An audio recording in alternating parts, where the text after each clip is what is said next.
Councilors, take their seats, please. I'm going to convene the Newburgh City Council business session for October 2nd, 2017. Roll call, please. Mr. Mayor, all present and duly noted with the exception of Councilor Essen. Thank you. Anything on the consent calendar, please? Any other agenda item that you want to discuss?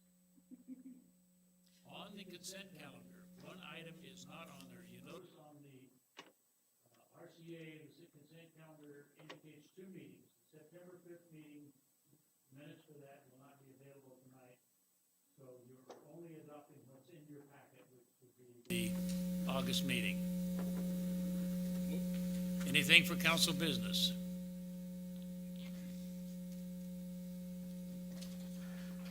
At this juncture, I have nothing, but I would like to ask the councilors that participate at the LOC if you would entertain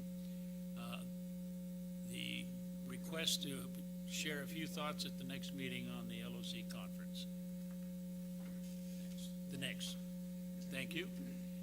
And with that, are there any questions or comments that you have for Mr. Zook regarding our financial statement? In plural. Statements. None appearing? Then we will go to the department head reports, and I'm going to begin tonight with Mr. Rux.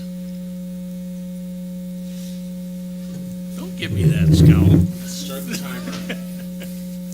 Thank you, Mr. Mayor. I have 58 minutes. 47. 47 minutes. That will work. No, we're going to start off tonight with our building, as I usually do. So we're continuing with our records cleanup with our volunteer.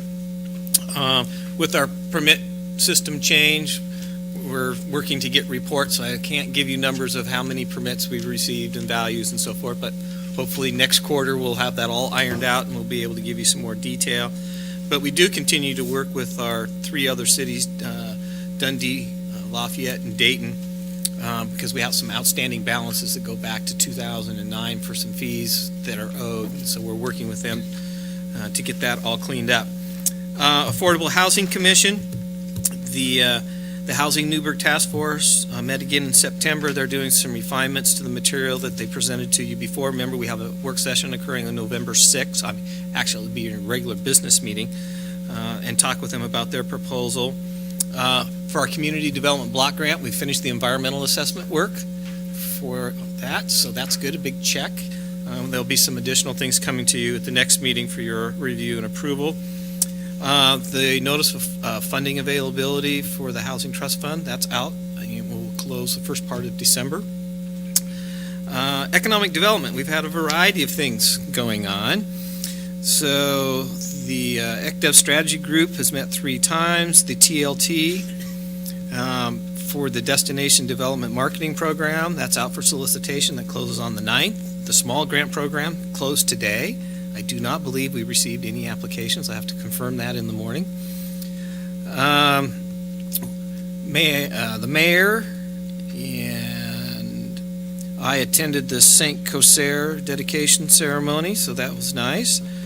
We did coordinating with Sedcor, who will be going on the Doing Business in Oregon trip to Japan, so he will be doing some additional outreach with St. Cosaire while he's in Japan.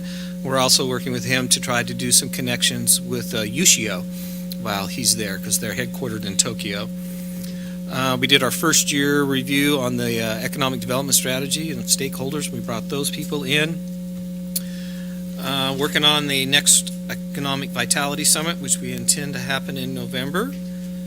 We're working with a group of the county, the COG, the Accelerator, and the U of O on submitting an application to the Ford Family Foundation for a grant. We met with the COG on the Economic Development Revolving Loan Fund and implementation of that. We've met with Freeman Manufacturing and Halstead Cabinets about Enterprise Zone. So after being kind of dormant since SP and then Climax looked at it, ARE did get authorized, so now we have 2 more that we're working with. Joe and I went to the Sedcor annual awards lunch, and we met with the president of PCC in about a 3/4 day event and met with the board as well. So we're moving on a lot of different fronts on the economic development planning side. Council approved Dutchman Ridge and Veritas. We're working on the R3 at annexation, so we've had 2 workshops with the Planning Commission. We're going back for a 3rd in November. Stormwater Master Plan you approved. Working on the wastewater master plan. We've initiated the population estimate update to our comp plan. UGB, we went over the task 4 work. Went to the LCDC meeting on our request to make technical fixes to Division 38. I'm trying to get final word if the commission approved that at their September 22nd meeting.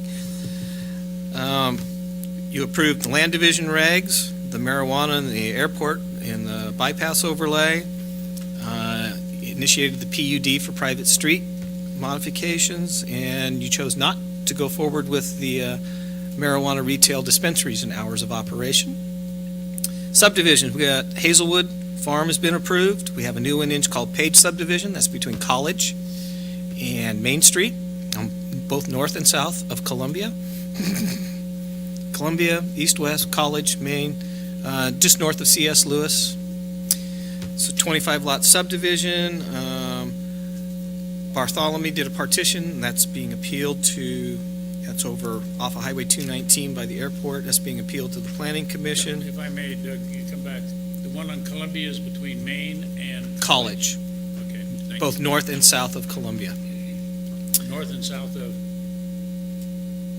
Columbia. It's on Columbia it's on both Drive. sides? Yep, it's on both sides of the Thank road. you, Thank you. Both Now sides I of the road. follow. We got a partition in for Manning. We got another partition in for 3 lots for another property up on College. We approved the 8th Street. Approved Oregon Clinic for design review. The McCann Apartments. Planning Commission approved Panda Express. Halem Point is in review. Coleman Building, which is an office building at the Old Mill Marketplace on Elliott, is in review. We approved the tennis facility for GFU. Grace Baptist Church got approved. The parking lot at GFU Plant Services got approved. It's under construction. They got landscaping to finish. Friends View is going to do another parking lot expansion. And Village at Sherman Oaks has been approved. CUPs, vacation rentals are in an uptick. We approved one on 4th Street. We've got one on East North Street that's in review. It's going to the Planning Commission next week. And we have another one on South Meridian, which will be going to the Planning Commission in November. Variances, we did one, GFU's doing some modifications to the bleachers at the baseball field. So we required a variance approval for that. We're working on some lot coverage provisions for Gracie's Landing. The governor was here and did a tour at ADEC. So the mayor, city manager, and I were there for that. Bypass MOU, which is on your agenda tonight. GIS did a map for us for where all the vacation rentals are at, so now we can visually, spatially see where things are located. Met with Chehalem Middle School, and they're going to implement the Design Star program this year. So we'll have both middle schools doing it. Let's see, Sportsman's Air Park. Joe, city manager, and I are working on that. I'm helping him on that one. Hey. Riverfront Master Plan, we're still in negotiations on our contract negotiations. We're getting closer. City for All Ages coordination, and of course, we get lots of permits for signs and tree removal. Historic, so the Cultural Center's working on their patio. We're out for the RFP for the Cameo Theater for work to try to get it listed on the National Register of Historic Places. So that will close in a couple of weeks. We did an SDC waiver for Habitat for their new home on 8th Street. Karin and I worked with Rick Condon for financing his SDCs for the food cart pod. And we've met with Gracie's about credits for their SDCs for infrastructure that they've installed. Pre-app coming down the road, the Wacka Tower. Another apartment project up on North Springbrook behind Rite Aid. Hall State Cabinets is looking at a new facility down off of Winooski and Sandoz. Some possible comp plan and zone changes on Illinois. That's the manufactured home park there and upzoning that. They're talking about putting in apartments. And then C.S. Lewis, the north half of that facility for a new residential subdivision. That's it. Any questions or last comments for Mr. 7 Brooks? weeks. The waterfront, as I mentioned, we're in the contract negotiations with ODOT, so that has not been resolved yet. I'm hoping that it will be resolved in the next week or week and a half, and then ODOT will have to go through some internal process. So I don't anticipate we'll get a contract signed probably until December. Nothing with the mill.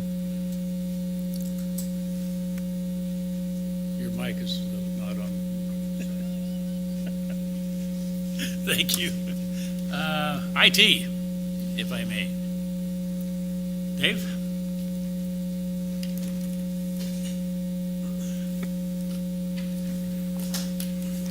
Good evening, Dave Brooks, IT Department.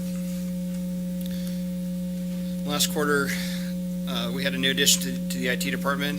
Chris Hagee had a baby, his name is Joshua, so we just got him back from FMLA leave a couple weeks ago, so we're happy to have him back. Our service call stats are running, our year-to-date average is 442 closed tickets per month, which is up, I think we're right around 400 last year, so there's a pretty good uptick. We're holding pretty steady. After hours call-ins are running average of 10 calls a month, which is, it's a little bit higher than last year, but it's not significant. I think our average was 8 or 9 a month last year. We've recently rolled out a new on-call pager service. Before, we were just assigning a virtual phone number to every on-call, whoever's on call.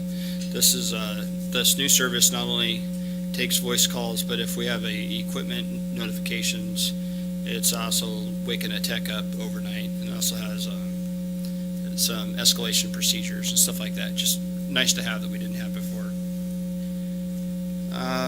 In the police department, we're working on a couple things. We're working on call it AVL. It's Advanced Vehicle Locator, where we plot patrol cars' GPS signals on a map so that you can see where they are. There was an incident where there was a shooting nearby, and how that officer was located was through the GPS locator on their car. So that's something we want to do as well. We're also building a use of force application for the police department. So every time they have a incident where they use force or display force, they track it, and they require the officer to write a separate use of force report in addition to the other reports that they write.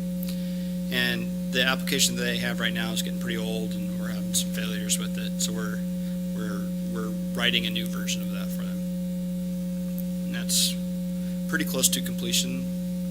I think in the next couple of weeks it'll be ready for beta testing. Let's see.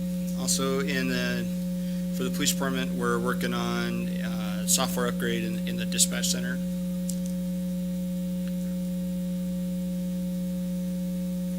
We're also working on building our disaster recovery site at our offsite location. There's a couple things that have slowed that down, but we'll still be working on that this budget year. In Public Works, we're upgrading the Wonderware system. That's the industrial control system that controls the water treatment plant and wastewater treatment plant, all the valves, pumps, and things like that. So the current version is about 5 years old. So we're getting that one caught up. We're replacing the wireless network out at the well field. The current one out there, the path is obstructed by trees now, so we're essentially replacing it with new sites that won't have the tree problem, because it's been a continual problem. We're planning a security upgrade. I won't go into details about that in open session, but feel free to talk to me afterwards. I'll tell you all about it. It's really exciting. And we continue to do business analytics work. We're starting to put some analytics in front of the police department for decision making. We're working on some financial stuff, some utility billing stuff, things like that. And we're going to keep rolling that out as time goes on, and we have time to do it. That's all I have. Any questions or comments for Mr. Brooks? None appearing. Thanks, Dave. Appreciate it very much. Police Department, are you sitting in for the chief tonight? Yes, sir. Thank you.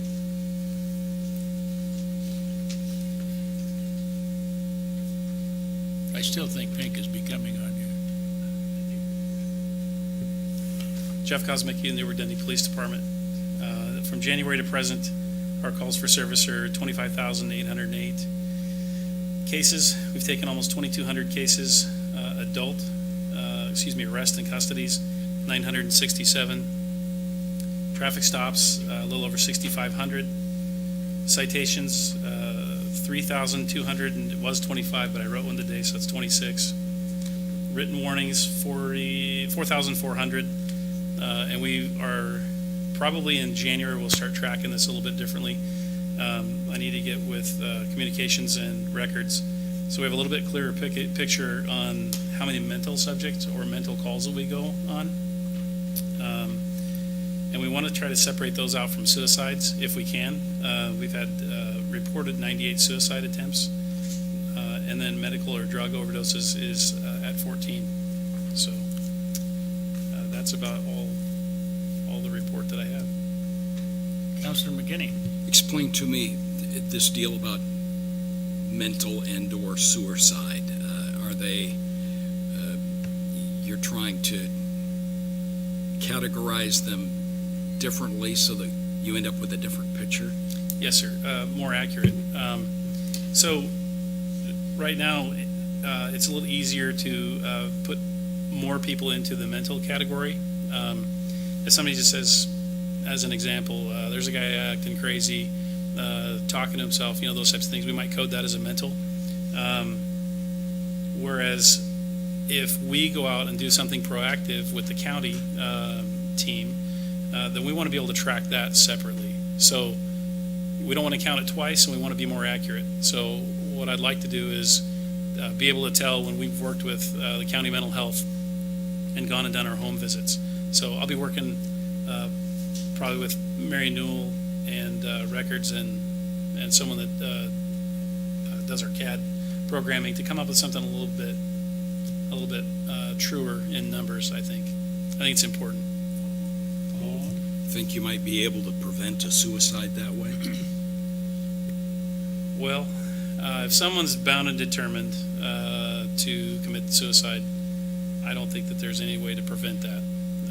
We can try, and it doesn't mean that we won't, but if someone's made that decision, oftentimes they've made that decision. Homelessness. And are you seeing any significant impact on your department for the homeless? I think homelessness has increased. It just goes in waves. I think in the last week we've had fewer calls, but if you asked me 2 weeks ago, I'd say we probably had more incidents. That's also somewhat subjective because you can deal with the same person or same couple like we've been doing for the last 3 months, and I'll bet you they've generated probably half of our calls. So again, that's a little bit skewed because you're dealing with the same people over and over. I see a lot of people that I would classify as homeless. It doesn't mean that they are, but it doesn't appear that they have a home, or I don't see any large camps yet, but that doesn't mean they're not out there. I'm concerned when construction leaves that there may be an increase in the homeless camps underneath the bridges and stuff like that. So we'll have to figure out a constructive way to deal with that. Thank you. I'm glad for that foresight. And any issues recently on panhandling? I don't think that we've gotten any complaints on panhandling. I haven't That's seen good. any. I'm glad to hear that. Yeah. Okay, thank you. Absolutely. Any others? Follow on? Fred Meyer still has probably the same reoccurrence, sometimes the same people as far as panhandling is concerned. Tell me how the department deals with faces and or families that you see over and over again, maybe at a particular location.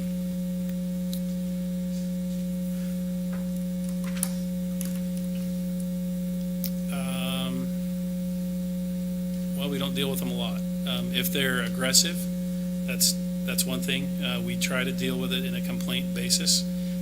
I have seen some folks, and I apologize, I hadn't thought of that. But I have seen some people with signs. I have had one or two people, be upset with that. They're not really they're not necessarily breaking the law. If they're not aggressive, they're basically asking for money. We very rarely will address that unless we're called to address it. And when you mean complaint driven, either like the store owner or the property owner Or citizen, yeah. okay. Follow on. Follow on? I don't believe we have an ordinance against panhandling. I remember before I was on council, they talked about it, but I don't remember it ever. Well, I was trying to rack my brain. Yeah. I don't think we do either. I don't think so. But I don't think we have one. Yeah, I don't think so. Any other questions or comments? Thank you. Appreciate you. it very much, Jim. HR, Anna? Good evening, Mayor and Council. Anna Lee with Human Resource Director. We've been busy, as always. We have the top 9 updates for you today.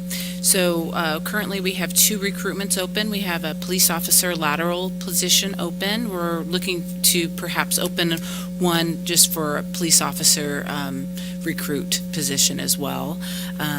We have a public works maintenance crew chief position available and open right now for recruitment, and we've gotten some applications for that in. Today, a new dispatcher started our ranks. His name is Greg Goodwin, and he's from the U.S. Postal Service, and he started today with Mary, was doing orientation with him, and I walked him around City Hall. So if you see a new face around dispatch, that's who he is, and please say hello. He'll be going to the academy, I think, in January. Yeah, that's when he's scheduled to go to the DPSST Academy. As you all know, you guys ratified the public safety contract, so now it's our job to get all of the elements of that contract that have changed activated administratively. So working with finance department on that and getting all of the needed documents and whatnot ready to go, so it ensure that the contract's completed and followed through on. Tomorrow, we have our 3rd negotiating meeting with AFSCME union. It's going very well, so I'm looking forward to giving you guys an update on all the TA items fairly soon. I think we have it on the forward-looking calendar, so that's another update. I think it was last week, time has gone by so quickly, but I attended the Northwest SHRM Conference, Society for Human Resource Management Conference up in Bend, and got some updated information on some training and millennials in the workplace and whatnot. So also going to be attending a Baron Lehman Law update next week to make sure that we're all in compliance with any updates of law, just like with Oregon paid sick leave law and all of that, trying to get that, and then I'll pass it on in my next supervisor training that I'll put together for the supervisor, so everyone's aware of the updated laws. I'll be on a panel presentation with OGFOA, Oregon Government Financial Officers Association, on Monday, and with some other individuals from the human resource community, talking about the importance of partnerships in HR, and specifically with the finance department, partnerships with the finance department. So we'll have a panel of individuals, other HR directors from Multnomah County and from Tigard, and so we'll be talking to the individuals there at the conference just about the importance of partnerships. Also, we're working on a very large scanning project in human resources, and we finally got our equipment all set and running, and we're going to be hopefully finishing that project soon and continuing. So we have an electronic version of the files as well as a paper version for retention purposes and going forward. It's very important for efficiencies. Working on a HRIS system to make some self-service available to employees so that they can see their paychecks and change items on their paychecks, have a lot more accessibility to when their next review is with their supervisor and whatnot. So that's our goal. So we're working on getting some elements in place so that we have the information electronically so we can meet that goal. So that's what we're working heavily on. Also rolling out a new employee training seminar on teamwork and customer service. You can't have one without the other. Internal customer service and teamwork is extremely important for a foundation, and having a discussion seminar with each department about that. And I presented to Public Works Department of approximately 45 employees, and on Wednesday I'll present to finance, and then the other departments will schedule their time. So it's just an open discussion about that, some new concepts maybe that people haven't heard before in regards to who's your customer and how we can better work together as a team going forward.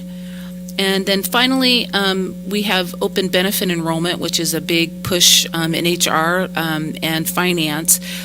So all employees get to choose their next benefits that they're going to have for the January 1st, 2018 year, coming up next week for about a week and a half, and then we'll get that all rolling and done. The great news about that, and I'm not sure if it was passed on through finance, but CIS we were able to entertain less than 5% increase for our insurance, with an addition of an insurance rider, which we hadn't had for a few years. So we were able to add chiropractic and acupuncture to our benefit package that we give to employees, but still keeping the less than 5% increase overall. So that's all the updates I have for you in HR.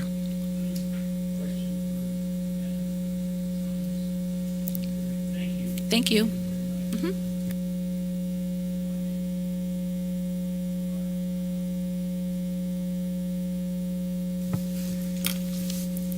Good evening, Mayor and Council. I figured I'd have a little bit more to report this time than last. No additions to our department, though. This is Jay Harris here, Public Works Director, whose budget is based on how many words you can get into the report.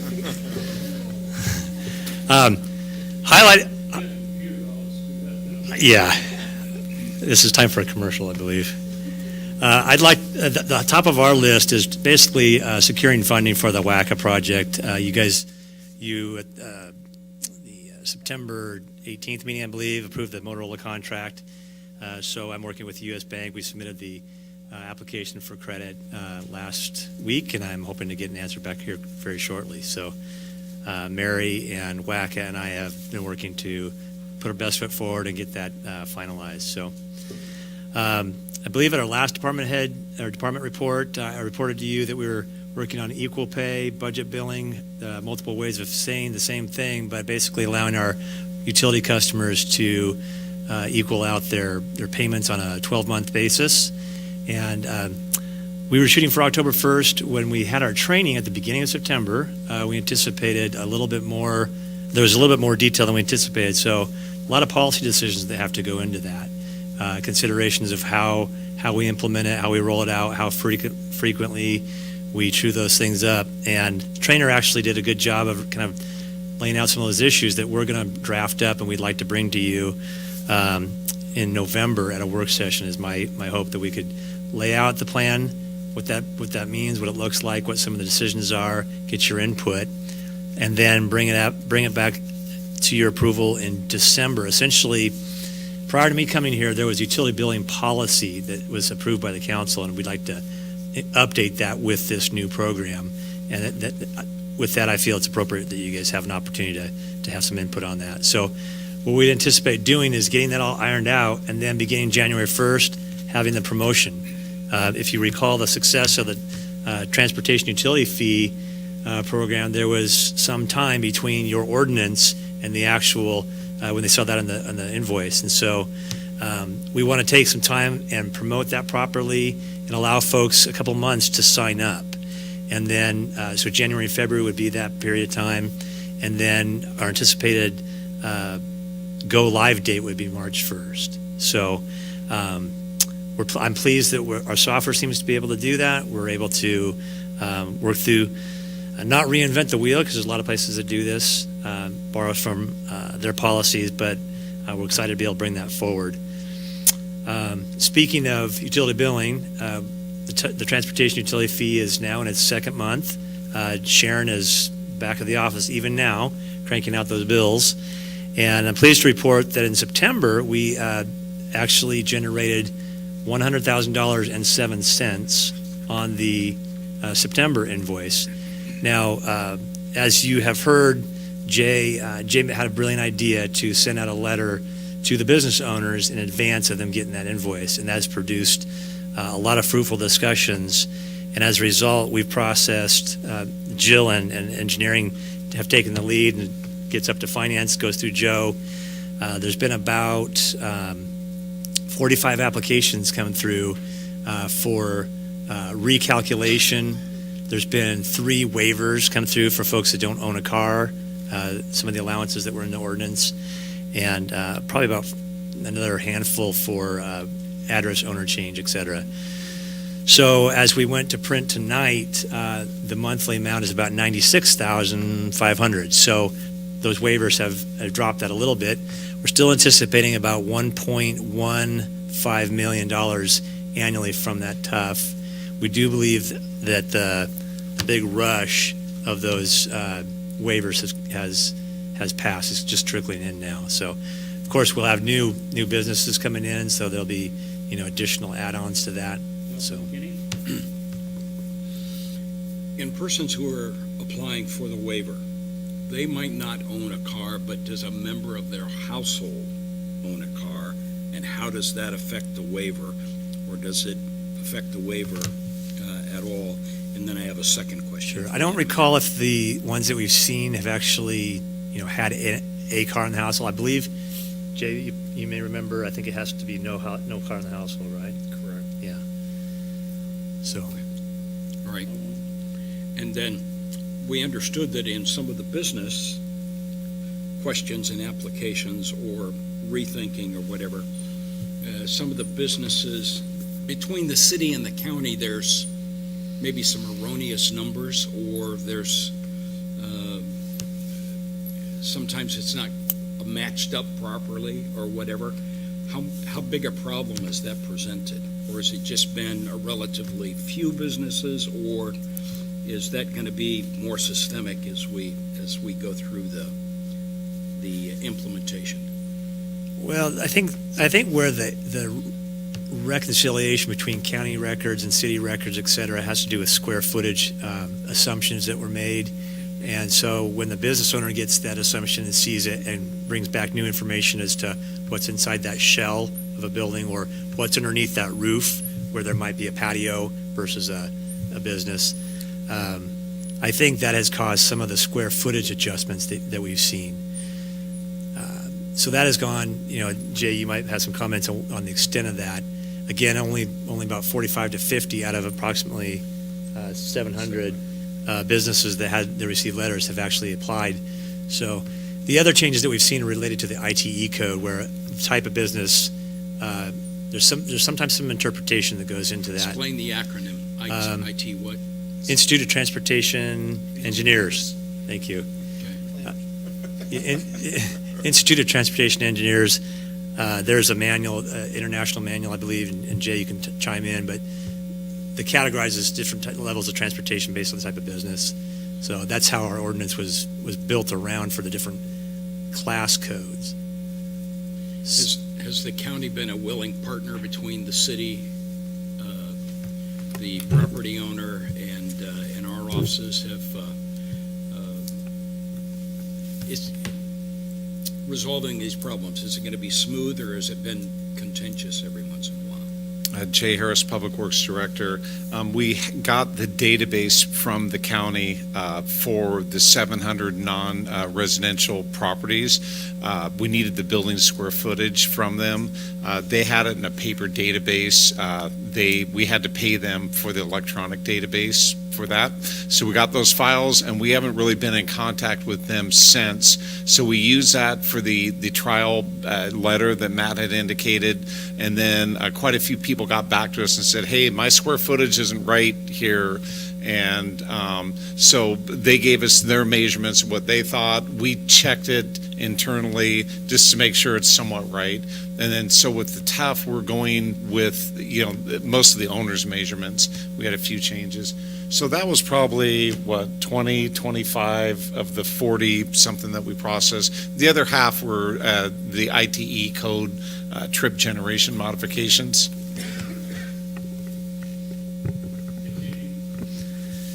Speaking of, on the same subject of utility billing, I will report that this month, in the month of October, we had the least amount of shutoffs we've had in the last 4 years, down to 19 people that actually physically go out and lock the meter.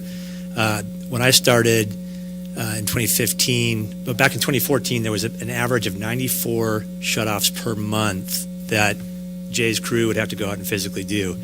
2015, they implemented, they'd already been doing automatic phone calls, which you probably, at one point, when I first started here, it was the news because it kicked off at 4 a.m. and folks were upset about that.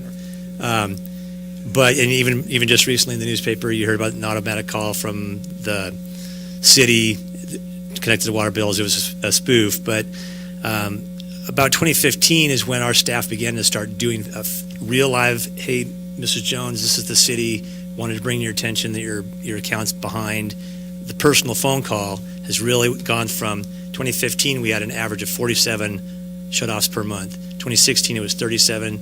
Year to date, it's 28, with, again, the high being around 40, the low being 19 this month. So those are some of the ways. I mean, I don't get to do metrics with, like Dave and calls for service like the police department does, but we monitor that so we can kind of improve our performance. So you combine that with utility billing, the equal pay, and some of the other things we're doing. I'm hoping that we're delivering a good service to our citizens. Speaking of utility billing, we learned today that our software. Oh, go ahead. Sorry.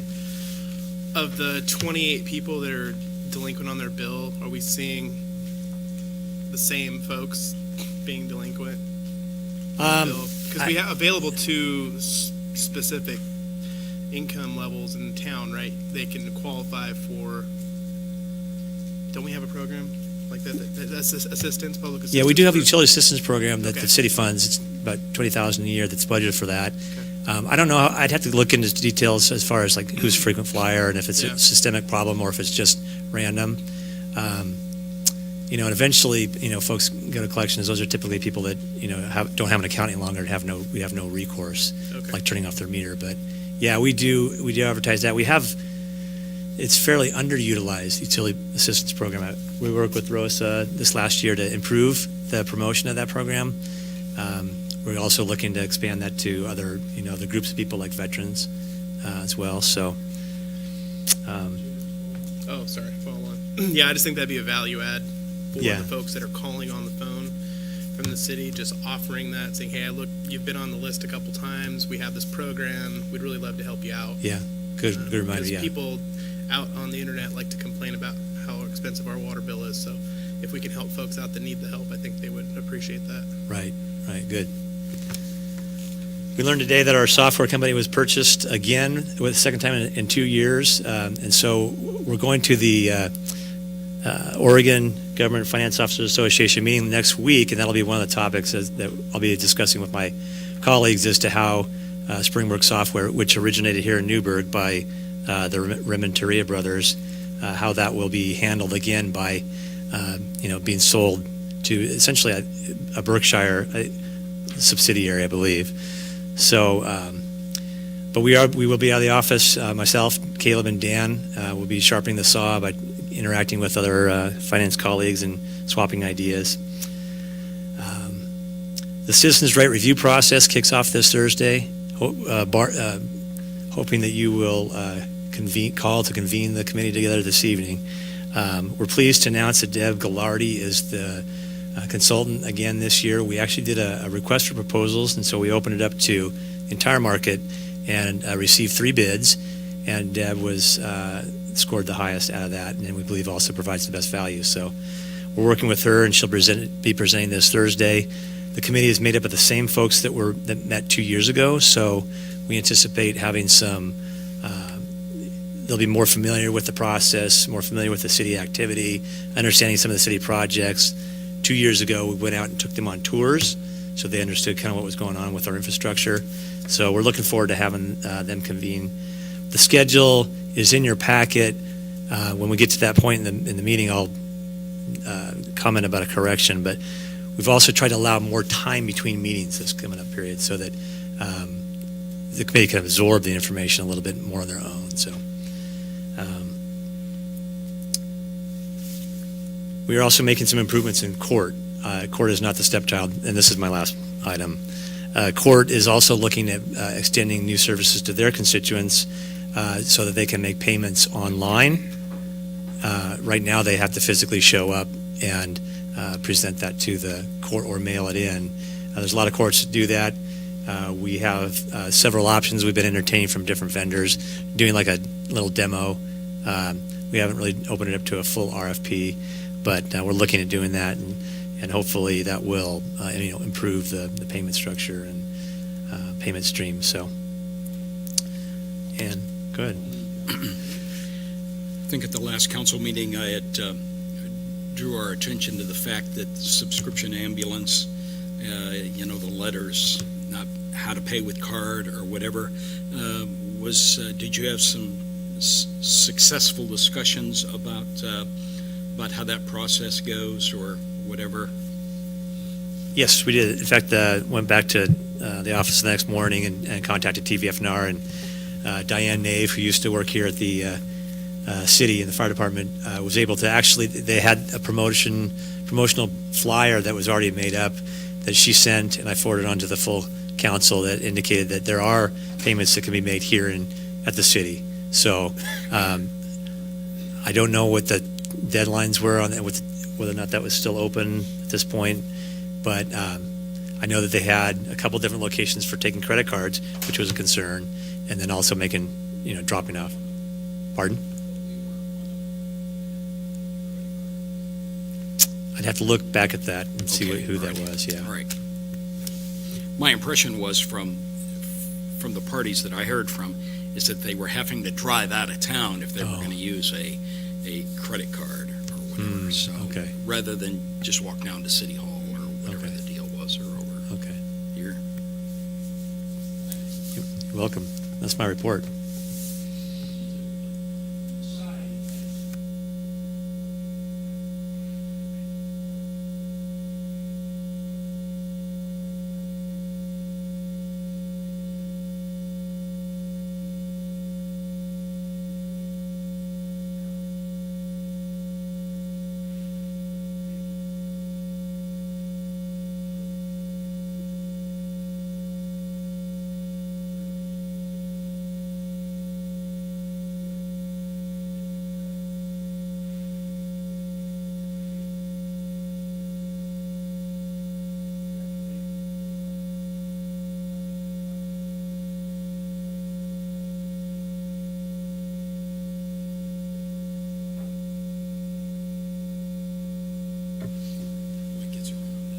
And I tell you, let's see, how about Public Works?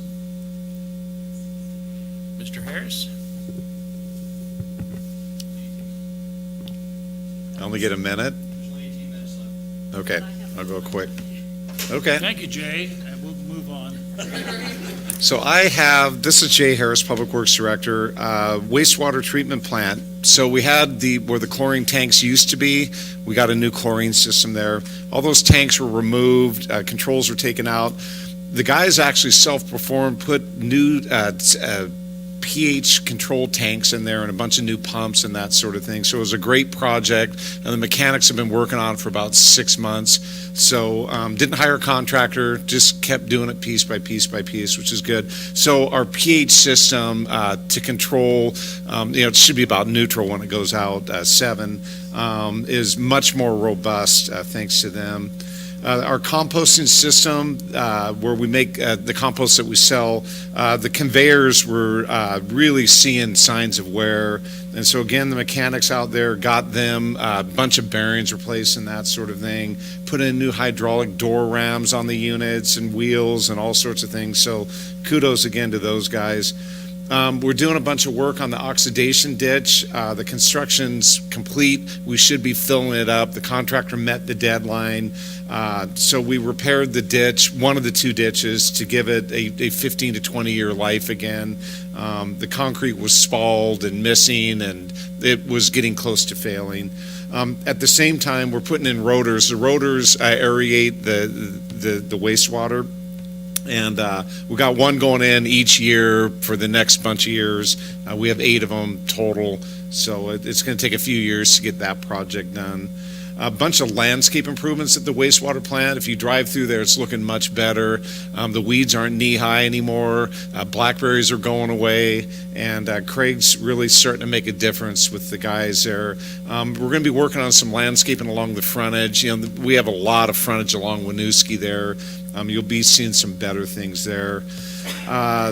Smoke testing, just got done with that with the wastewater master plan update. That's where a contractor comes and puts smoke in certain lines to see where it comes out, gutters, that sort of thing, which will show cross connections. So that was all done. Got some phone calls. Where was I? I was sitting somewhere, and we got a call from a George Fox student where smoke was coming into the dorm area, and it happened to be a connection that they had bad at their site, and they got that repaired. So the smoke does end up in unanticipated areas.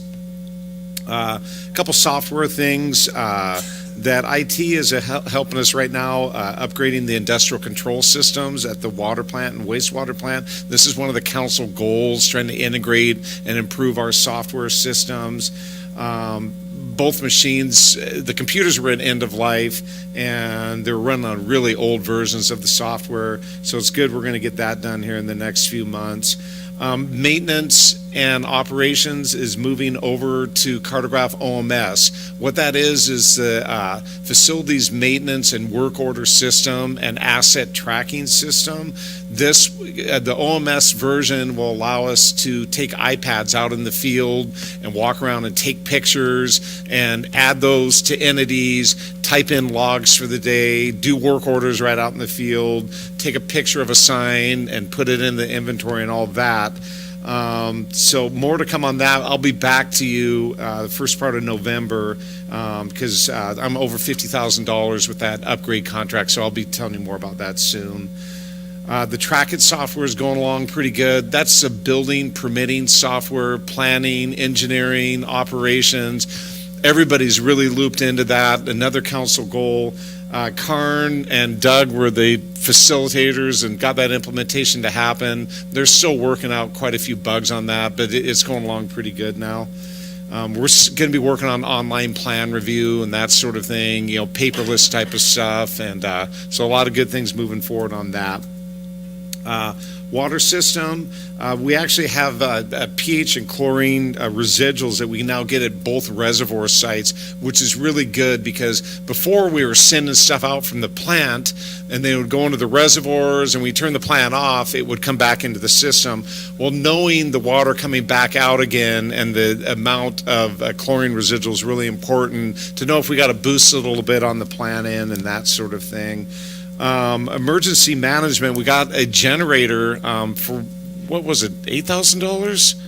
$7,000? Something like that, from the state of Oregon, and big generator to run one of the wells. So we're getting concrete poured and a roof out there, and we're actually have backup generation at the well field. So we have generation at the water plant, backup big diesel generator, but when the power's out, there was never generated at the well field. So this will close that loop in the next couple months, and we'll be able to get water over to the plant and still get it into the system.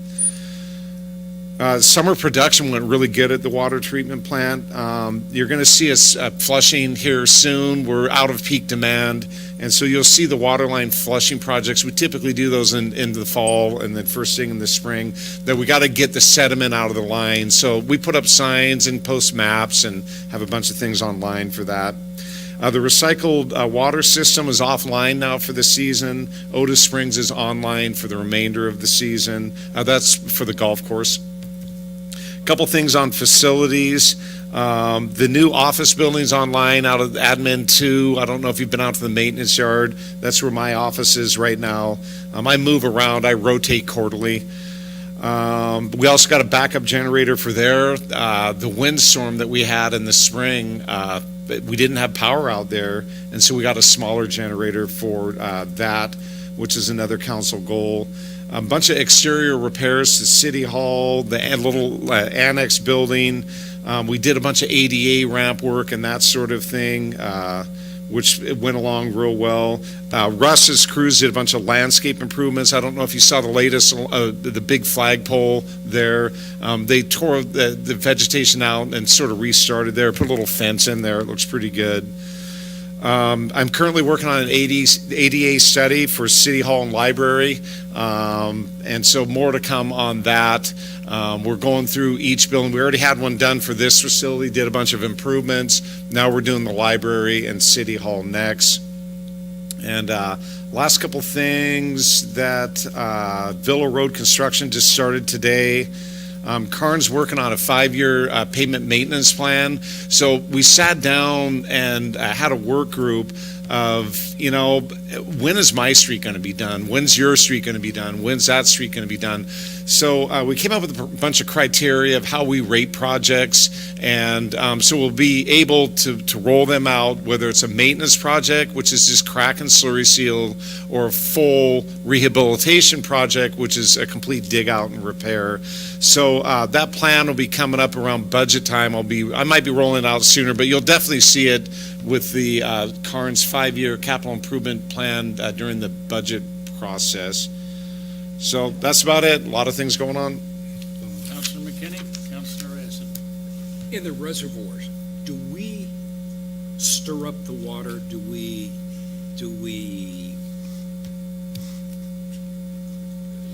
agitate Yes. that water out there some way to make sure that it's the best quality water that we can do? Yeah, a good question, Councilor McKinney, that during the winter time, we were finding that the water wasn't turning over in the reservoirs, that the reservoirs fill from the bottom and empty from the bottom. So the water on the top just sort of sat there, and we don't have like a reservoir only fill line. So with the reservoir upgrade project that we just completed early spring, we put TideFlex valves in the bottom of the tanks. They actually restrict the water, and it shoots up in a big stream, and it's going all the way to the top and turning the water for us. So we found that our chlorine residuals coming out of all the tanks is much, much more consistent than it was before. When people complain about taste, does that help improve some of these concerns that the public has, or is that another issue altogether? I'd say it improves. Taste is a quantifiable thing that if I came from back in the Midwest somewhere and started drinking the water here, I'm not going to like the taste of it, most likely, or complain because it's different, right? So taste is usually different. So you get used to the water where you're at typically. And so with the chlorine turning over and being more consistent, we have a more consistent product. So I think overall it'll probably decrease the number of complaints. Councilor Essen. Yes, on the crack seals, On the what? crack seal on the streets, Thank you. yeah. Does that, how long does that extend your slurry seal that you probably should have done instead? Yeah, well, there's two things that you want to do. One, you want to crack seal all pavement systems unless they're at end of life and there's just no hope. As you drive around, you'll see some areas that maybe the guys overdid it on the crack seal a little bit, where it should really be a dig out, right? So at a certain point where it's completely alligatored, you don't want to crack seal areas like that. So the crack seal, what you want to do is get all roads crack seal and eventually get them with a slurry seal, which does the micro cracking. So where you see a lot of crack sealing going on, we still need to follow up sometime down the road with slurry seals would be the goal. So 10 years is typically what you get out of a slurry seal before you got to go back and do something more.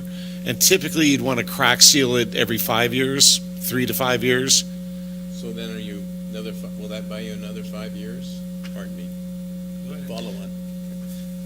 The crack sealing buys you some time. So like on a brand new pavement system, like the 2nd Street parking lot there, brand new pavement, just went down about a year ago. We just went and crack sealed that, but we don't need to slurry seal that anytime soon. We need to keep the water from entering the base rock. So the crack sealant should be applied in more regular intervals. But we are behind on both crack sealing and slurry sealing, and the intent is to get caught up on both of those in the next several maintenance cycles. Follow on. Follow on, Councilor Essen, then Councilor McKinney. So my understanding is we got like 1.2 million that we just passed. And we really needed like 2.5. That's so we're correct. like 1.3 short. And so that means that we're falling further behind. And we need to at some point get that other 1.3. How much time do we have, or do we have any time to get that other 1.3? Yeah, that's a great question. So with the transportation utility fee, we knew we needed 2.5 million, and that's just to maintain our current pavement condition index. That isn't to go to all A-plus pavement systems where there isn't a crack anywhere. So 2.5 million is what we started with, our need is. We had 1.2 million in TUF about. We have about $600,000 in existing gas tax funding that we can apply to pavement systems. That gets us up to 1.8. The state just adopted a new gas tax, or an increase of gas taxes, and also registration fees and that sort of thing, which, Matt, did you resolve that about how much a year we would expect from that? It's a couple $100,000 down the road here. The gas tax projections are incremental. It's a 4-cent increase in the first biennium, and then provided certain conditions are met, can go up 2 cents the next biennium, 2 cents the next biennium, et cetera. So the first year, I believe this is off the top of my head, I think the state or the city will stand to get 550,000. It's an average about 540,000 per year over the 10 years. It goes up, though, however, in the next, second, third, and fourth biennium. Biennium is the 2-year span that the state works on. So. So we are still short approximately $500,000 a year in revenue. What we wanted to do, though, is get some project under our belt, talk to you guys maybe next spring, get Karn's 5-year plan done, and make sure that the TUF revenue is coming in as anticipated, and just sort of sit back and reset for a little while on the subject. Two things. The over-aggressive crack sealing on Alligator, that's good in regards to keeping it from turning to gravel. At this particular point in time, if they are a little bit more aggressive on the crack sealing. That is correct. It's a very good binder, and in most of those areas, you don't see it coming up. Right. And the second thing is that in relationship to this report that we were just given, the 1.2 million, and then with what we're anticipating for the from the state and some of the other things, could you send out to the council a graduated scale of what a reasonable expectation of what the accumulation of those funds will give we can start operating at somewhere over 2 million anyway, maybe get to us a report of what those aggregate values are to show us where we'll be at in relationship Sure, to I our think discussion. Matt can whip that out in the next 5 minutes. But Yeah, you, we will you get get you what I'm something. talking about? Yes. Because these funds, we weren't talking about a year ago. That's correct. One word of caution on that. As the legislation is written, any subsequent increases are going to be subject to a report from ODOT as to the progress of existing activities. We'll just leave it to ODOT. Anyway, I have 2 questions, if I may, Jay. One, can you tell me why there are no parking signs on Villa south of Fulton on the west side No, but I can get you an answer. this week? Tomorrow, maybe. Oh, okay. Secondly, why are we watering, and this has been, I have had 5 people in the last week ask me, at least, why are we watering 99W across from just east of Sherry's? That improvement was put in by ODOT. The ODOT contractor, the city is responsible to maintain those plants after the 2-year warranty period. So the ODOT contractor is afraid because it was really hot out there and the plants got a little scorched. So they turned up the irrigation to try to get them going a little better. and the irrigation should be shut off in the coming month. But at the end of the day, it's the ODOT contractor on an ODOT facility that is worried about the survivability of vegetation. ODOT is aware of it, and they seem to be accepting of water running onto their freeway. And I don't know how I drive through it every morning coming in, and it's disturbing to me. Is that water they're paying us for? They are. Thank you. Thank you, Jay. Anything else for Jay? Someplace there. Leah, how about the library? This is Leah Griffith, the library director, and I'll be quick. We finished Thank you, up our summer with over 2,300 participants in our summer reading program for a record. The big prize for the kids was an Eclipse book and glasses. We did have some extra glasses, so on the last day before the eclipse at 4:50 p.m., if you drove by the library, you would have seen a line of about 50 to 100 people waiting for their free Eclipse glasses. So we did get all of those glasses out to people, so that was a good thing. We had a successful summer lunch program in cooperation with the school district. We hosted about 100 kids each day who came for a free lunch through the school district's program.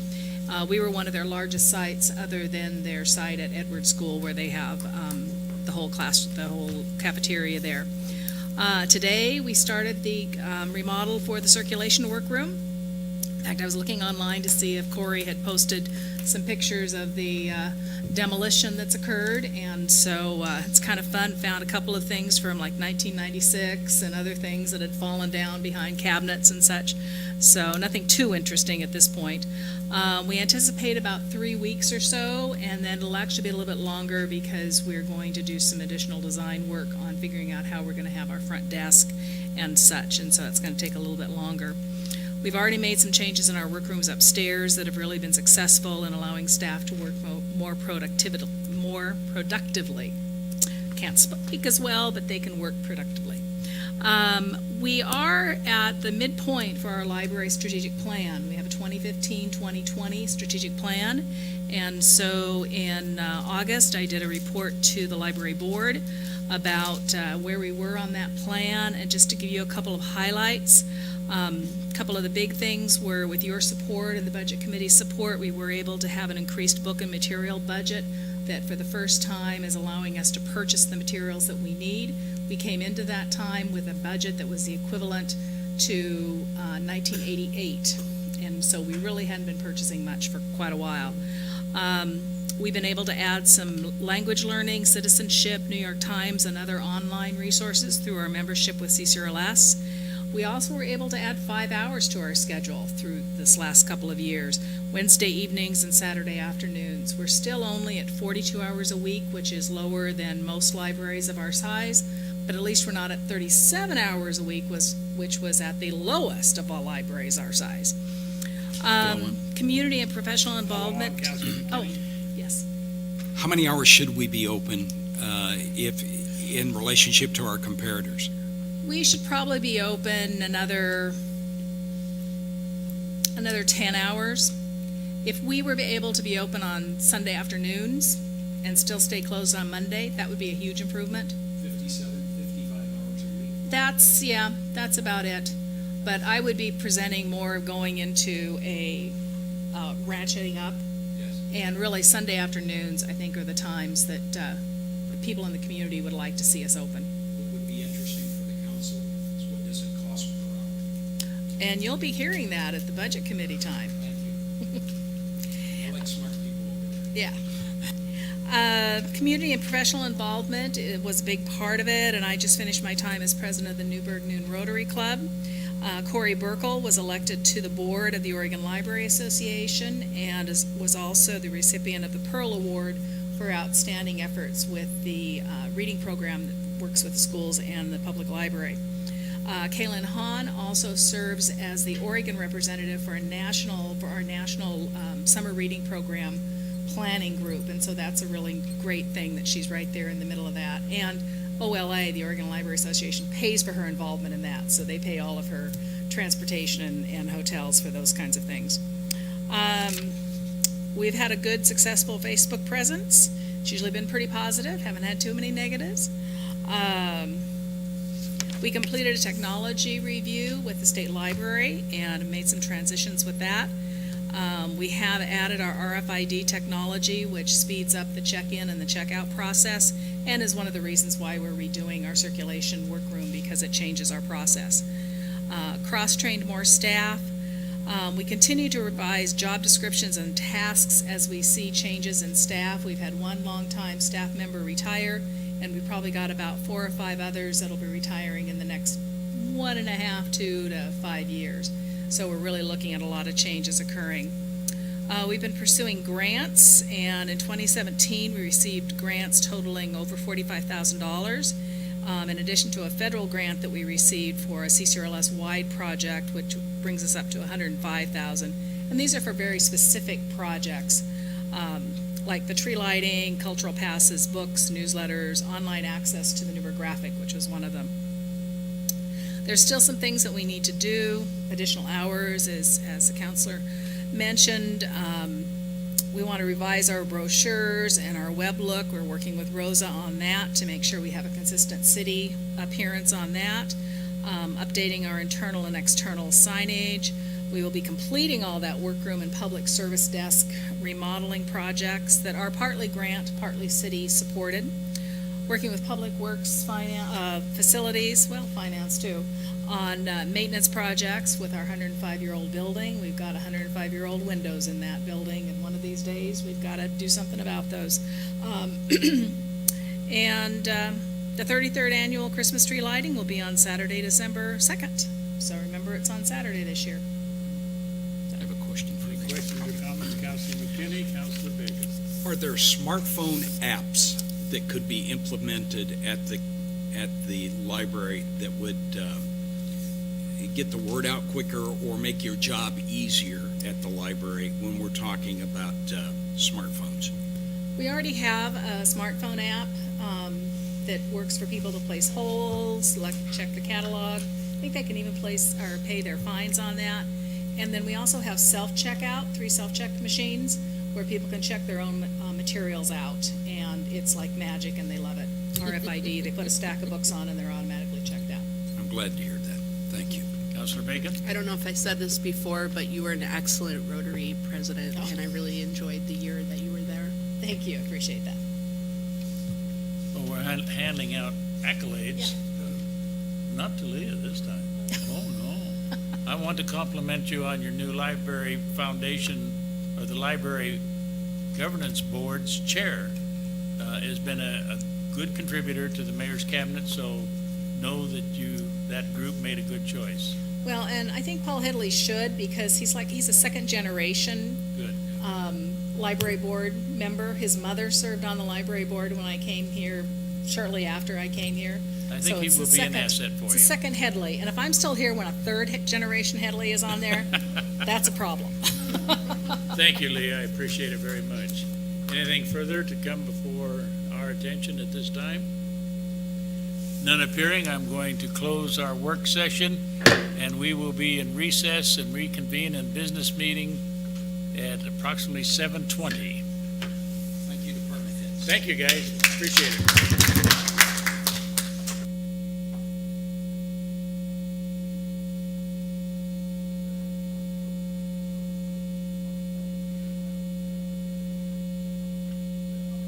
Rosa?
Oh, okay, it doesn't take very long. It's one of those ones that read and we have to have those comments.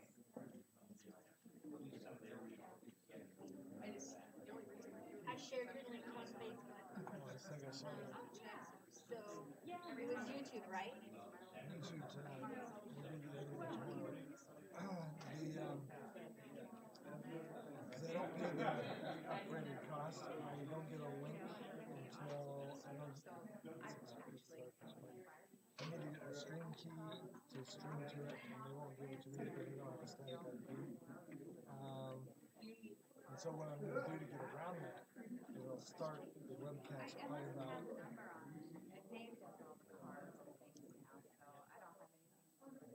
15 to 30 minutes early, but I can schedule it, and when I'm still learning the software, when I schedule it, I can send you the link for the schedule. So I can schedule this meeting a month in advance, and then I can send you the link, and that way it works. And I can't actually stream it until I get my stream key. And so I'm going to get my stream key and we'll start the meeting early. So a 6 o'clock meeting, I'll start at 5:30.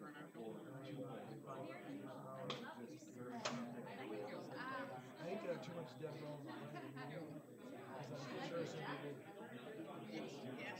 just can't spray ahead. I would think most people would know, if they just see the best water. But sometimes it's nice to get B-roll or dead roll at the beginning, because people can tune in and see that rather than just having to start. So the problem we have with YouTube is YouTube will not allow us to play our own commercial. And we have to, we gotta remember that this is what we do. And so we can't go further.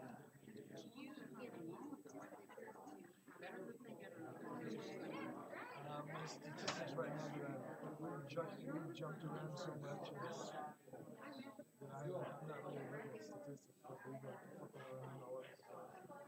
And I'm not going to be accurate. I'm really going to be indicative of how many people want to watch it. Because one week we're on YouTube, one week we're on Facebook, this other one, and sometimes like right before the meeting, it shifts to go to the other one. So the nice thing about you get analytics from both services. I can tell you right now. There's some things I really like about YouTube, but I've got to be able to realize it. I cannot do this.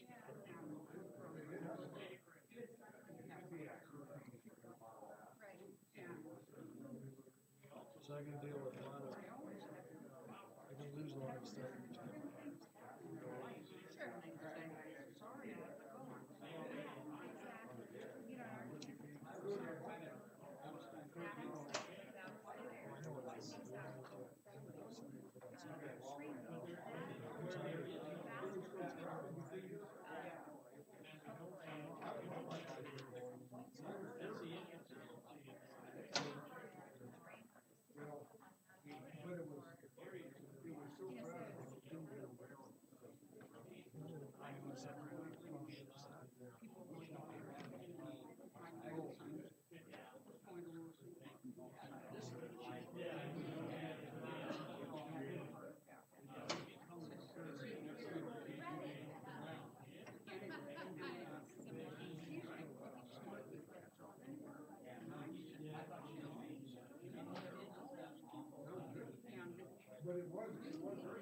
Councilors, take their seats, please.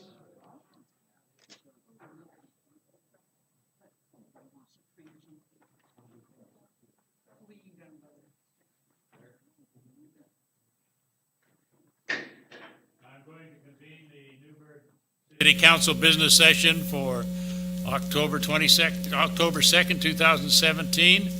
May I have a roll call, please? Mr. Mayor, all present, duly noted. Thank you. Would you rise for the Pledge of Allegiance?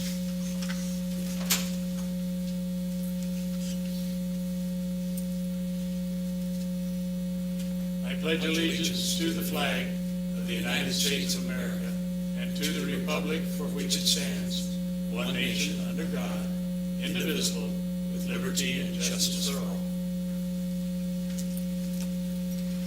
I'm going to take the liberty of asking that we take a moment of silence to contemplate on the deaths in the recent shooting down in Las Vegas, a terrible incident, a lot of deaths that occurred, a profound number of injuries, and add to that those that are suffering from the recent hurricane season that we experienced both in the Gulf and on the Atlantic seaboard.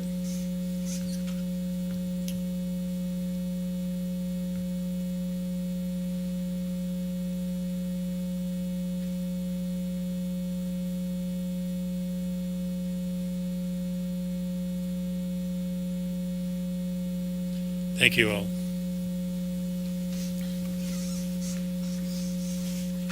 We have a presentation that our city recorder, Sue Ryan, has for us regarding update on changes in the public record laws that will require future revisions of public records request policy.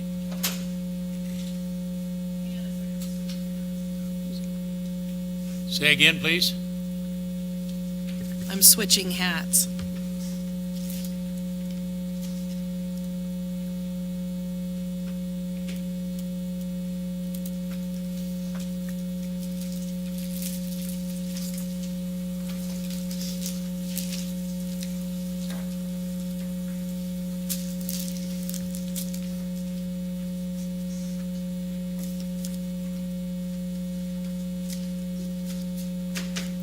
Good evening. I'm City Recorder Sue Ryan.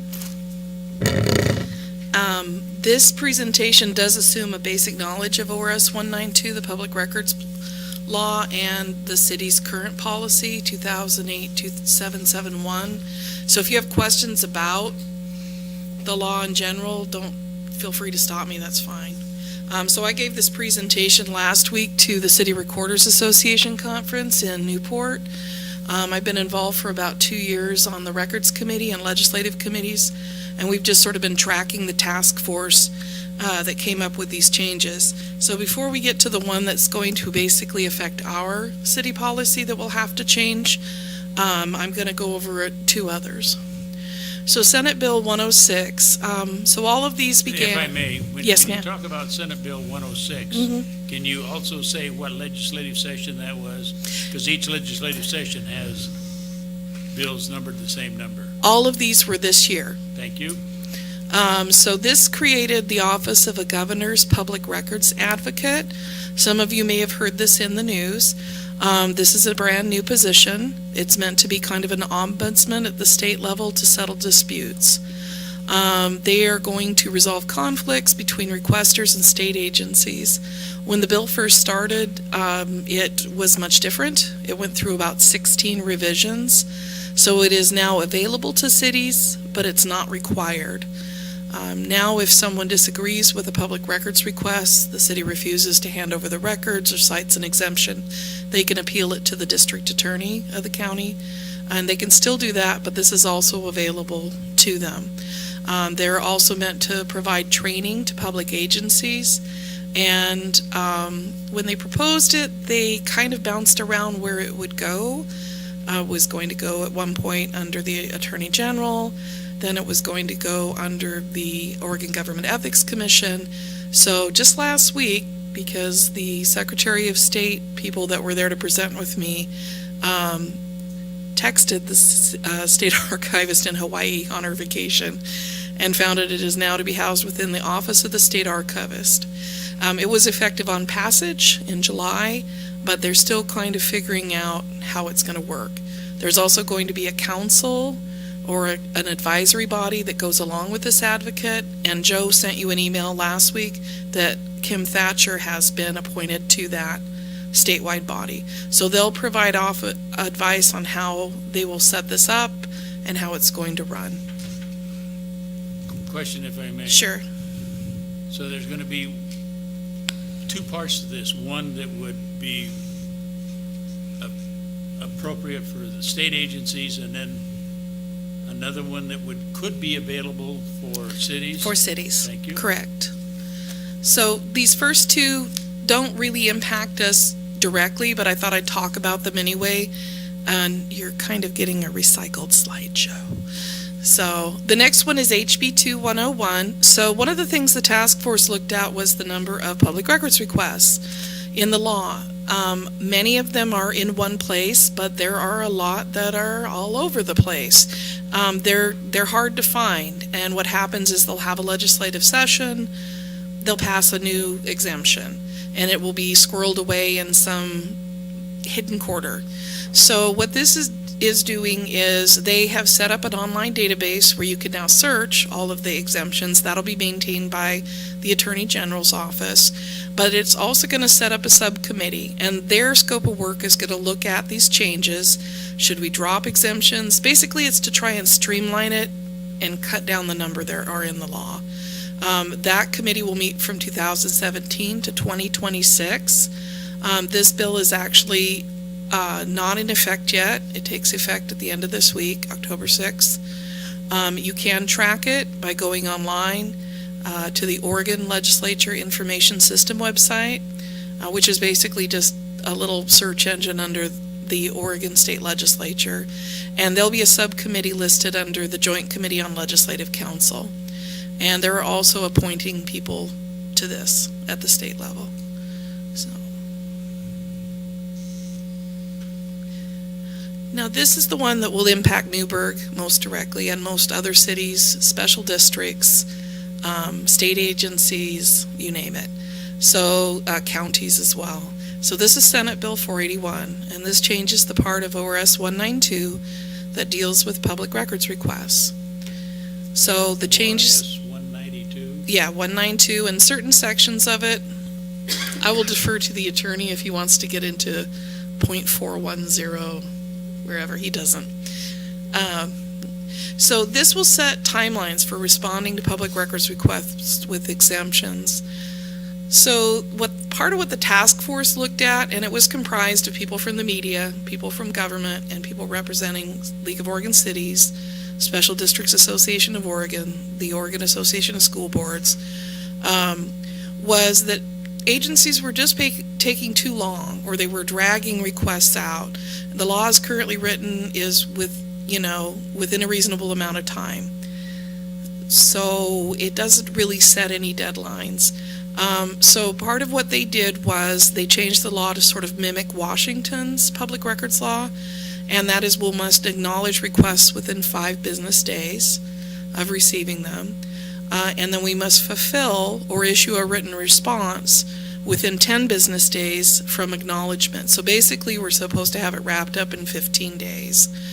Now there are a few caveats to that I'll talk about in a minute. This bill will become effective January 1st, 2018.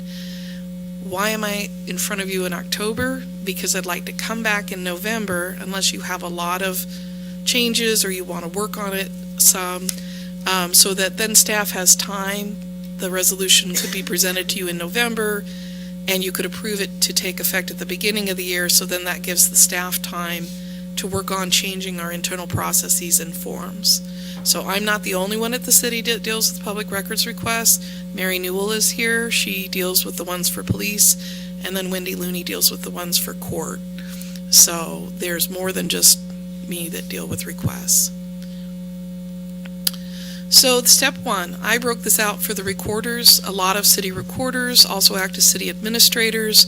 A lot of city recorders also act as the public records officer for the city, and here that's the case as well. So in Senate Bill 481, this is not all of the law. I gave you the entire bill, should you want to read it, put yourself to sleep at night.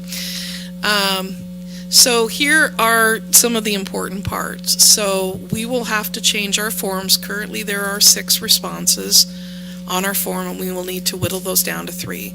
We have to confirm that we're the custodian of the requested record. So just to clarify, lots of times people ask for information. They don't want a record, they want an answer to a question. And oftentimes people don't know how government works, so they'll ask me for something for the school district, or they'll ask me for something for the county. We're not responsible for responding to that. What I do is find the person who is and send them to the right jurisdiction. B would be we'd have to inform them we're not the custodian. That's that part. No, we're not ODOT, ODF&W, you name it. We're not it. And we might notify them that we're uncertain whether we're the custodian of the requested record. And that's just because I don't have an up-to-minute inventory of every single public record we create. We've created some here tonight. So I might have to go look or find out who has the record. Or it might be something someone's never, ever asked for, which that happens too. Oh, sure. Is that subject to our response? We're not the custodian, but somebody else is? Do we have to do that within 5 days? Is there? Yes, and actually that is in our current policy that was adopted in 2008. I call it an initial response, but it's an acknowledgement. And generally it's same day. I have a standard response for email when I get public record requests. I number them, and then I just send them that, and then that part's done. And then I move to the next part. So I don't like to have people wait. Mr. Mayor, Yes. Could I just add something here? So on Friday, I was at the City Attorneys Association conference, and we had a session on the new public records law as well. And what I heard there was a lot of the frustration was that people were never getting acknowledgement. So a public records request would come in and the city would start doing the work, but the requester would never hear anything, and so they wouldn't think anything was happening. To this city's credit, back, when was the policy? The policy was adopted in 2008. So at least since 2008, this city's been giving that acknowledgement initially. So we were actually ahead of a lot of cities, and so this part's not really a big change for us. Mr. Mayor. Okay, follow on, Councilor. And I also wanted to tell you, as someone, as a recovering member of the media, this is the first time I saw that policy. I hadn't read that resolution before, and I have to say, I wish all the cities that I covered had a robust policy like we had, and just the fact that there are so few changes compared to this law that's been put into place in the Newburgh model says a lot to our staff and the leadership of the city. Sunshine cures a lot of ills, and I think this city has gone a long way to putting a lot of sunshine on things back in 2008. So Yeah. I just wanted to commend you, especially. I mean, that's the whole comment I'll have probably all night, but this was really, really good. The changes you need to make are very simple. If you want to make additional changes, then you'll need to tell me what they are. So I am also a recovering member of the media. For those of you who don't know, I hold a degree in journalism and communication from the U of O, and I worked in radio and newspapers for years. So then I went to the dark side. Just kidding. The dark side, like in Star Wars. Okay, sorry. Step 2. So step 2 under the new law will now set a time frame of 10 days. So a lot of recorders were really freaking out about this until you actually read it. So I read it and tried to break it down as simply as I could to understand it. So this just basically changes how you count the time, but the clock can start and stop for various reasons. And one example is Section 4, 3A. The clock on the 10-day count stops until the requester pays the fee or a fee is waived. So an example of that is we frequently have public records requests from Smart Procure. Matt knows. They request financial records, and once I give them their cost estimate, it pretty much takes 2 weeks to get a check. And so we would continue to count that time. We would just stop the clock. I've given them the cost estimate, clock stops. Another thing that happens is the clock on the 10-day count under the new law can stop when a request for clarification is asked. Truman and I discussed some ideas this morning for changing our forms, and I'll be talking with Mary and Wendy about, so we're all on the same page, about ways we can make that more streamlined and easier for the public. But basically, sometimes someone requests something and they're just frustrated. They don't know what they want. They don't know where it is. They just don't know. And so they'll write a paragraph, and then I just have to call them or email them and say, do you mean this and this and this? And then it may turn out it's a totally different thing. They're just frustrated with, I don't know, a goat on their street or, something like that. It runs the gamut. Or no, I actually do want this. And so I could stop the clock if I needed to ask those questions and get a response back. And responses can take longer if you provide a written statement with an estimated date of completion. The big push on this, and I know some people were disappointed in the media on this bill because it also went through about 14 or 16 evolutions. It's very difficult to write a bill. John Kroger tried in 2011 that meets the needs from everybody from the governor's office to Sotaville, population 140. So, the recorders at least pushed for small cities need to have some outs for what if you are one and only one employee and you're on maternity leave? You know, that's just not fair. There's no way you can do that. So but the pushback was, well, you at least need to communicate. That's probably the biggest part of this law. Communicate with the requester what is going on and when are you going to give them the records. About the fee, is it a set fee or is it a variable fee based upon the number of hours that it would take? The reason why I'm asking the question is that certain members of the council are aware of a request for records. It was quite lengthy. They weren't quite satisfied. It went to the district attorney. The district attorney then issued an order or whatever.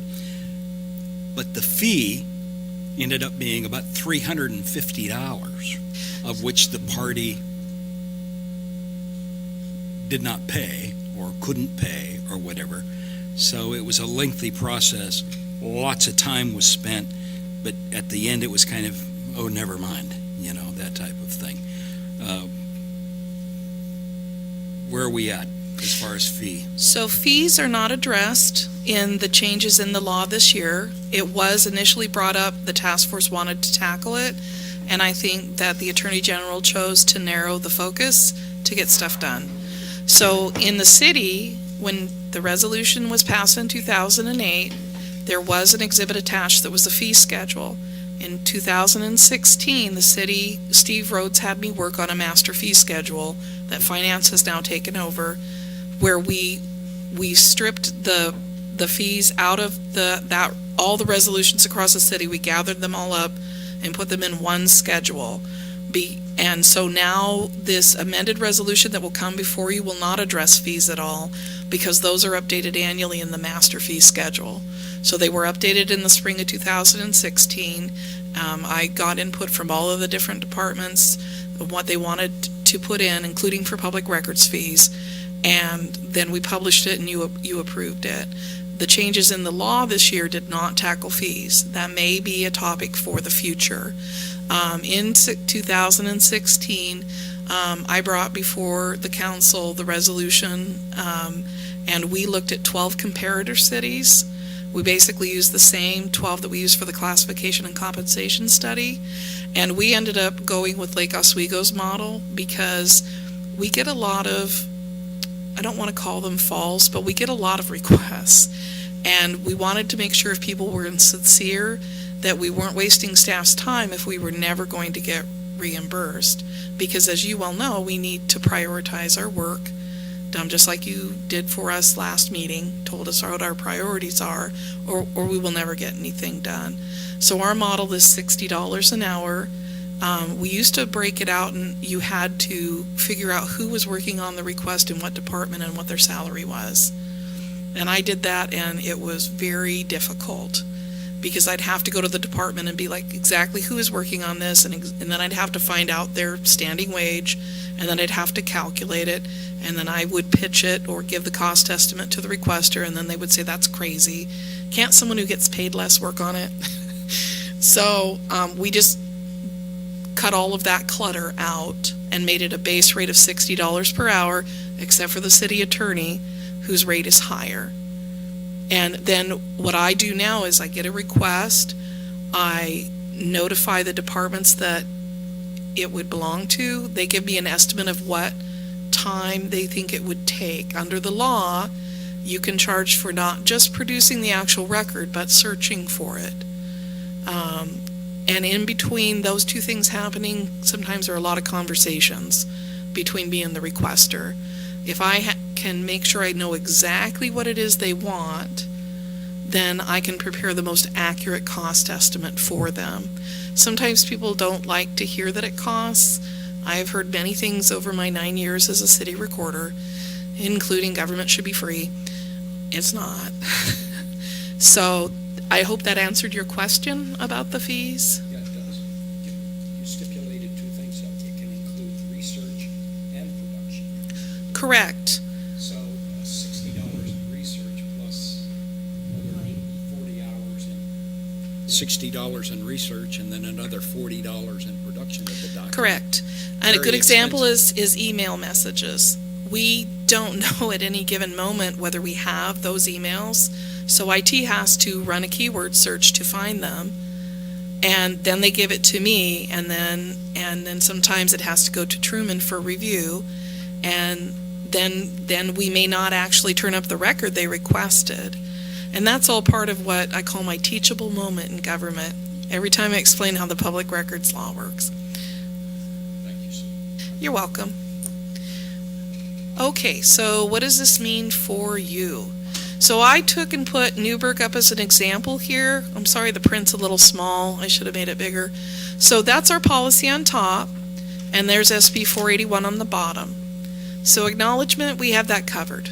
It's 5 days, 5 days. Filling the request within a reasonable amount of time. 10 business days required under SB 481 with some exceptions. Communicating with the requester. Right now, it's not in our policy, but we do follow a best practice of letting them know on a weekly basis where we're at. But we'll just write into the new resolution that we have to let them know the update with the estimated date. And just another thing, and this is more of a process thing, I have this more in there for the recorders. So it actually doesn't state in the current law how long you have to keep a request open. I frequently give cost estimates, and then I never hear from someone again. They just don't communicate with me, and I'll make 1 or 2 efforts, and then I've got other things to do. But under the new law, we'll have to open requests held them open for 60 days for 2 months. Right now, I do a best practice of 2 weeks. I give them a date and say if I don't hear from you by 2 weeks, because sometimes people have to go back and ask for money to pay for it, or they come to grips with it, I don't want it that bad, you know. Okay. So just a little example of how to count the 10 days into the new law, and this was more of a recorder process thing, but we get the request, 5-day count begins. We've acknowledged it, then the 10-day count begins. We send the estimate, the clock stops. They pay the fee. That can be anywhere from someone walking in with cash to ordering a check from corporate Florida, mailing it in, or calling and paying over the phone. But a lot of the, what I call data mining companies that look for, aggregate data that they then repackage and sell, are not, they have to get checks because their accounting department requires it. Maybe I ask questions, so the clock stops. The questions are answered, and sometimes that's a back and forth for a few days or weeks. Then the clock starts again. So these are some other reasons that we can stop the clock. We might have necessary staff unavailable to complete the request. That person's on vacation or sick. The compliance impedes public service. We have other things we have to get done. We had an earthquake and all the buildings fell down. So we are not going to worry about complying with public records requests during that time. Or we have a volume of requests being simultaneously processed. During my 3 years here, I've had 1 week where I had 15 that were quite extensive. So I can then stop the clock under the new law and say, I have so many, there's no way. And oftentimes when the media requests things, they don't want just one thing. They want a number of things. Yes, a long list. And I think that's the end of my presentations, unless you have any questions. Further questions or comments? And we will look for this in November 6th is the calendar date to bring it before you. And like I said, we just want to ask you to adopt it early with an effective date of January 1, so then we can work during November and December to change internal processes so we can fly into the sky on January 1 with all of our stuff up to date. And we can do this by resolution? Correct. It was approved by resolution previously, so we'll just repeal the one from 2008 and replace it. It will look much the same. Very good. Thank you, Sue. Appreciate it. City Manager's report. Mayor and Council, Joe Hannon, your City Manager. As part of my presentation, Mayor, can I ask right at the beginning that Rosa gives a portion of the TV FNR and the introduction of special guests, please? Okay. Go ahead.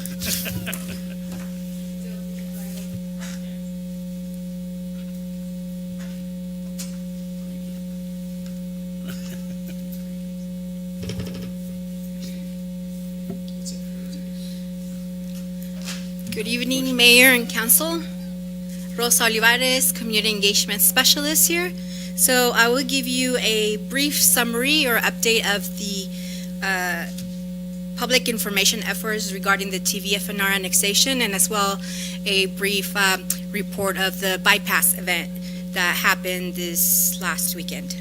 Not last weekend, but on the 23rd of September. We have secured a venue for the town hall that is going to happen October 18th at 7 p.m. in the Armory, Newburgh Armory. So mark your calendars for that. We have also made other arrangements for presentations at City Club, the Senior Center, and Young Pros. And I will send you the dates for those as well. There are Wait a minute. How many of these are we going to have? 4 so far for presentations regarding the... Say again, how many? 4. 4, okay. We're working on other venues too, and as those become confirmed, we will let you know. Let's see, the flyers and the mailer is going to expected to go out mid this week.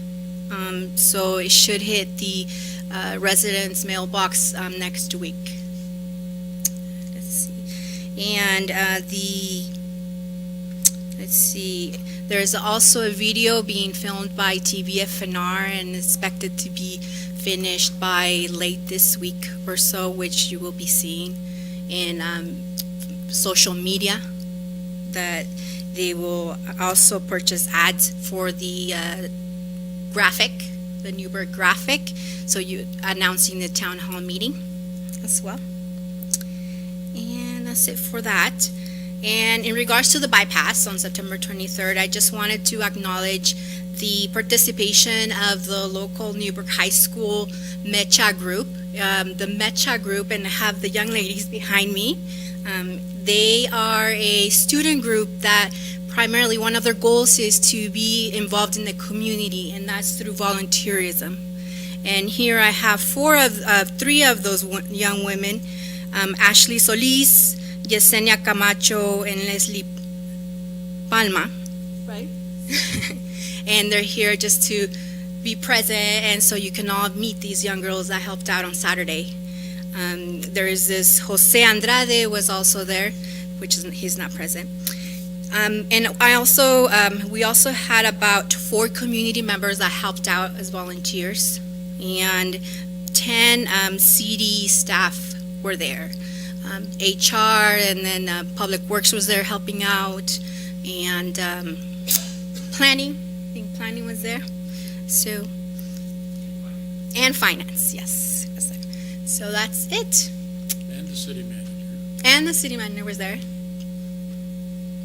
So that's it for my brief summary. Any questions or comments for Rosa before she departs? Thank you, appreciate it. And thank you guys for being there, we appreciate it. Joe? Cool.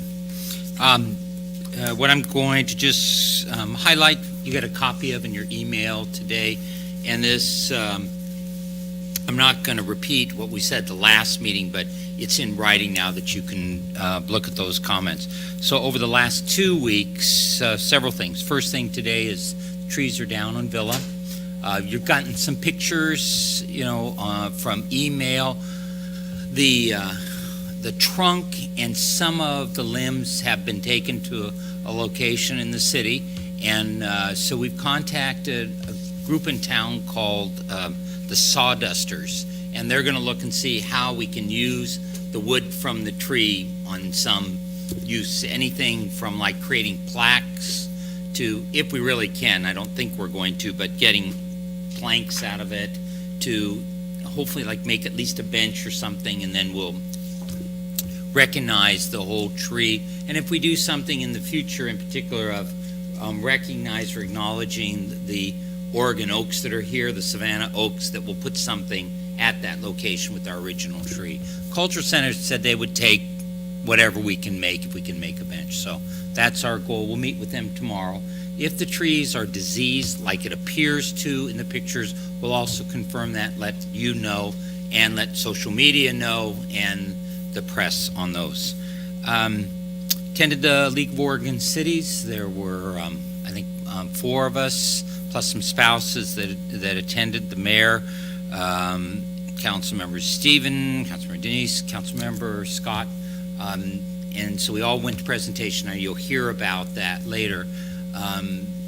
Good session, and for me, I mean, all this is about networking with other people, hearing what other people are doing, make sure we're not duplicating or pick up some best practices. And then professional training for me, I had one day that was Oregon City Managers Association, pretty good attendance, probably 85 of the managers, and we had some stuff related to leadership training. Attended the mayor's cabinet this last week. Separate from that, we discussed an upcoming community emergency preparedness fair. And if you put onto your calendars, you might want to go to this for at least part of it, October 21st. It's a Saturday. You don't have to go for the whole time, but the LDS Church, and I think they are now going to become our 3rd church partner in a formal way, coming back to you. We're working on an MOU with them also. But Sandra Freeman, who is from Newburgh but helped organize a similar fair in McMinnville, is going to have the presentation here. And there'll be a series of workshops, and the mayor and I are going to present at 10:30 in the morning. And the venue of that is where? It's the LDS. I'll send it in a flyer. Okay, thank you. I believe it's at the LDS Church. I'm not positive, that's why I'm asking. Yeah, so I'll send it. We do have that. I'll even look while we're here for the note. We also met with State Forestry representative last week and then confirmed some of the things she told us at the LOC conference. But she was giving us some information of things we might do or pass along to volunteers if others in the community want to work on tree preservation in that area. Things that are not a lot of effort, but particularly can get those people that want to do something in it. And if some of that comes back, then we'll see where that goes, but I'll also pass it just information of what she's told us about different kinds of modest tree programs throughout the state that have been successful.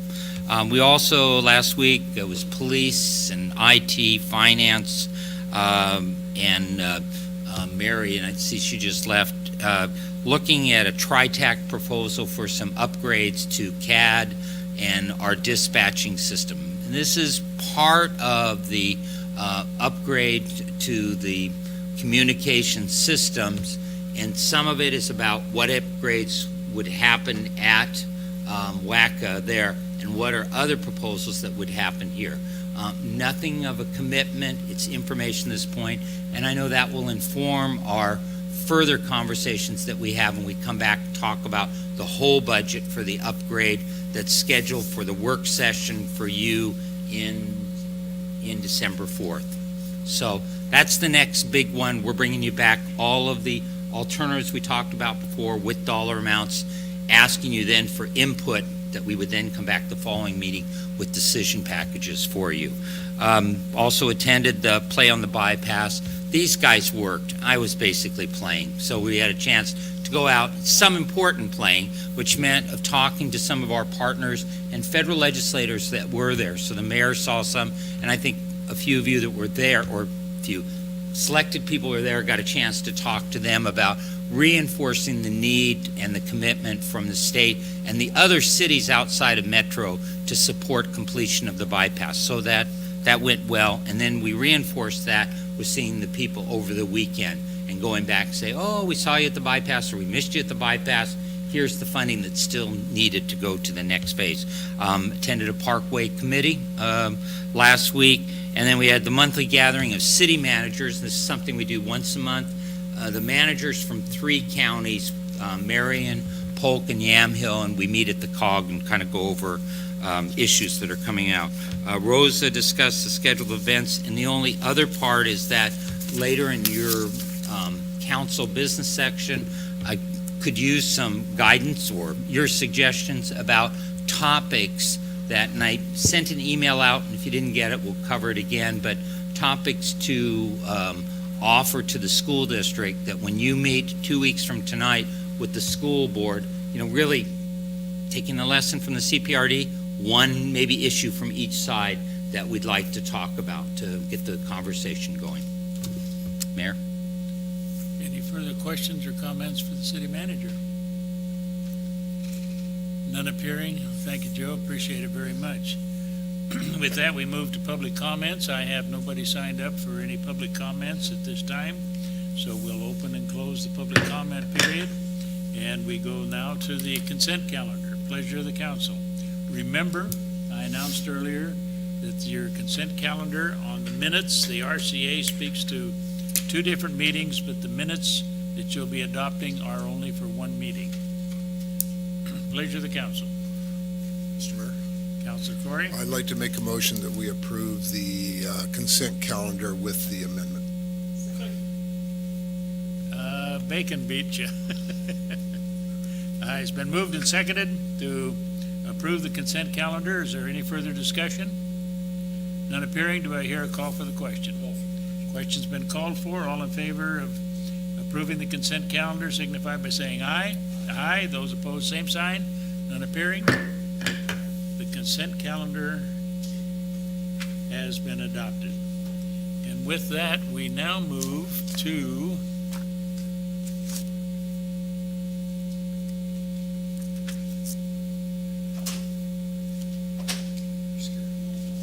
I did.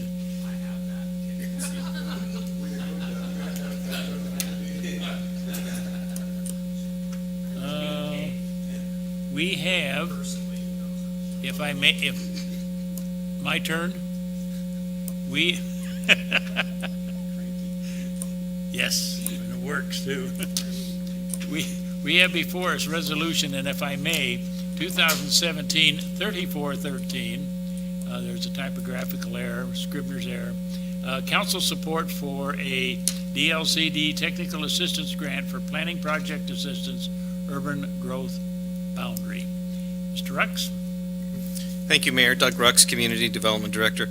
So the item before you tonight is Department of Land Conservation and Development has opened up their technical assistance grant program. We did receive a grant back in 2015, which we used to start our urban growth boundary expansion evaluation.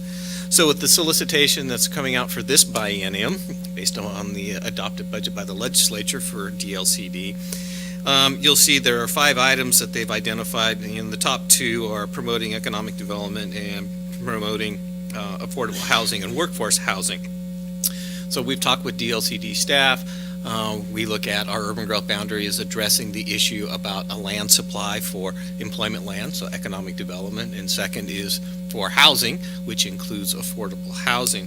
As part of the process is that we have to have a resolution of support from the governing body in order to go along with our application proposal. Cheryl Keynes has prepared the material. It's actually on my desk. I've got to edit it, but it will be submitted by the end of the week, meeting the deadline that's appropriate for this. What we intend to use the money for, again, is to take the next step in our urban growth boundary expansion process.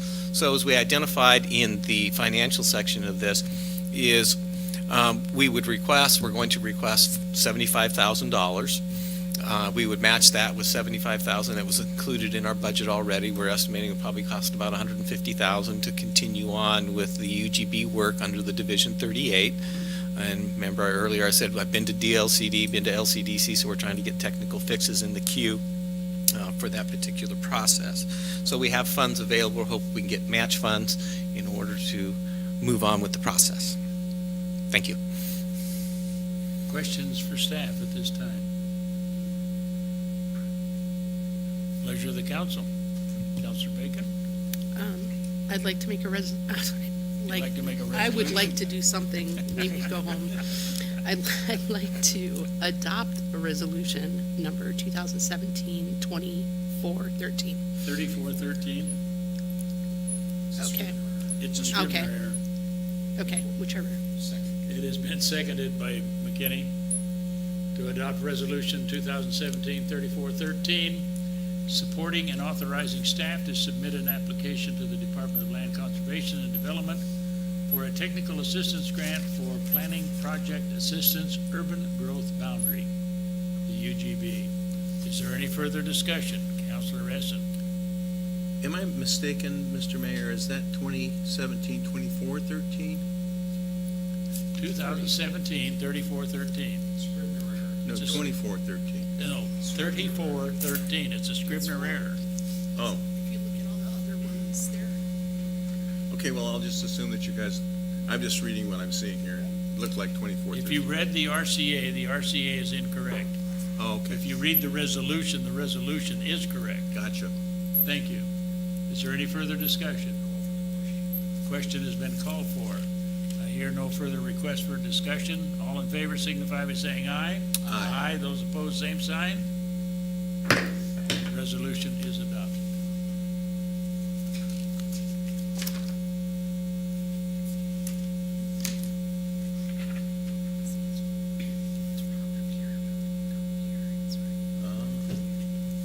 And with that, then we move to a memorandum of understanding. Oregon 18, Newburgh Dundee bypass for access to Springbrook Road. This is 2017-3414. Mr. Rux? Thank you, Mayor. Doug Rux, Community Development Director.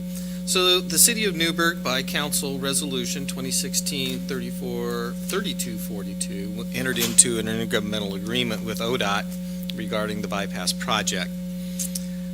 In that, there is a state obligation under Section 6 that basically outlines that ODOT would address the issue about permitting for driveways on Springbrook Road. There was a subsequent amendment that was done to that original IGA. So back in July, ODOT started discussions with the city about the jurisdictional transfer of Springbrook Road. And so that's the area from curb to curb they would have jurisdiction over. But when we went back and we were looking at the original IGA, it was unclear that the Springbrook Road section had a expressway designation. So we talked with ODOT about the fact of the challenges we had about getting an emergency access onto the bypass off of Weatherly, designated as an expressway, and said we have some concerns regarding this. And so the process worked that ODOT had to notify the mayor. They did that. We had 10 days to review that notification. So we read the OTC packet, Oregon Transportation Commission packet of material, and talked with ODOT staff and said, well, we would be willing to not require you to come to Newburgh and hold a public hearing if you would agree to amend the IGA and clarify the issue about access for properties along Springbrook Road. We're looking to the future, not knowing the full funding package, but we didn't want to get in a situation where property owners had an existing driveway, ran into challenges with ODOT getting permitting, or undeveloped property that does not have a driveway yet getting access onto Springbrook, or are being challenged that they have to take access to a side street, which would require them to get access easements over an abutting property owner. ODOT came back and said, well, why don't we start this? We're willing to do an amendment to the IGA, but they've got this challenge of getting in front of the Oregon Transportation Commission to start this jurisdictional transfer process. So we agreed to do a memorandum of understanding. So this MOU basically outlines what we intend to do, and with some additional guidance from our legal department. There was a last-minute change from the original version, so we got that correction that was made. So adopting this resolution 2017-3414 will set the stage for actually doing an amendment to the IGA. I talked with ODOT today, and they have already started working on language for amending the IGA. So this will set the stage so that ODOT staff can get to the OTC to start the jurisdictional transfer process. Councilor Essen, Councilor McKinney.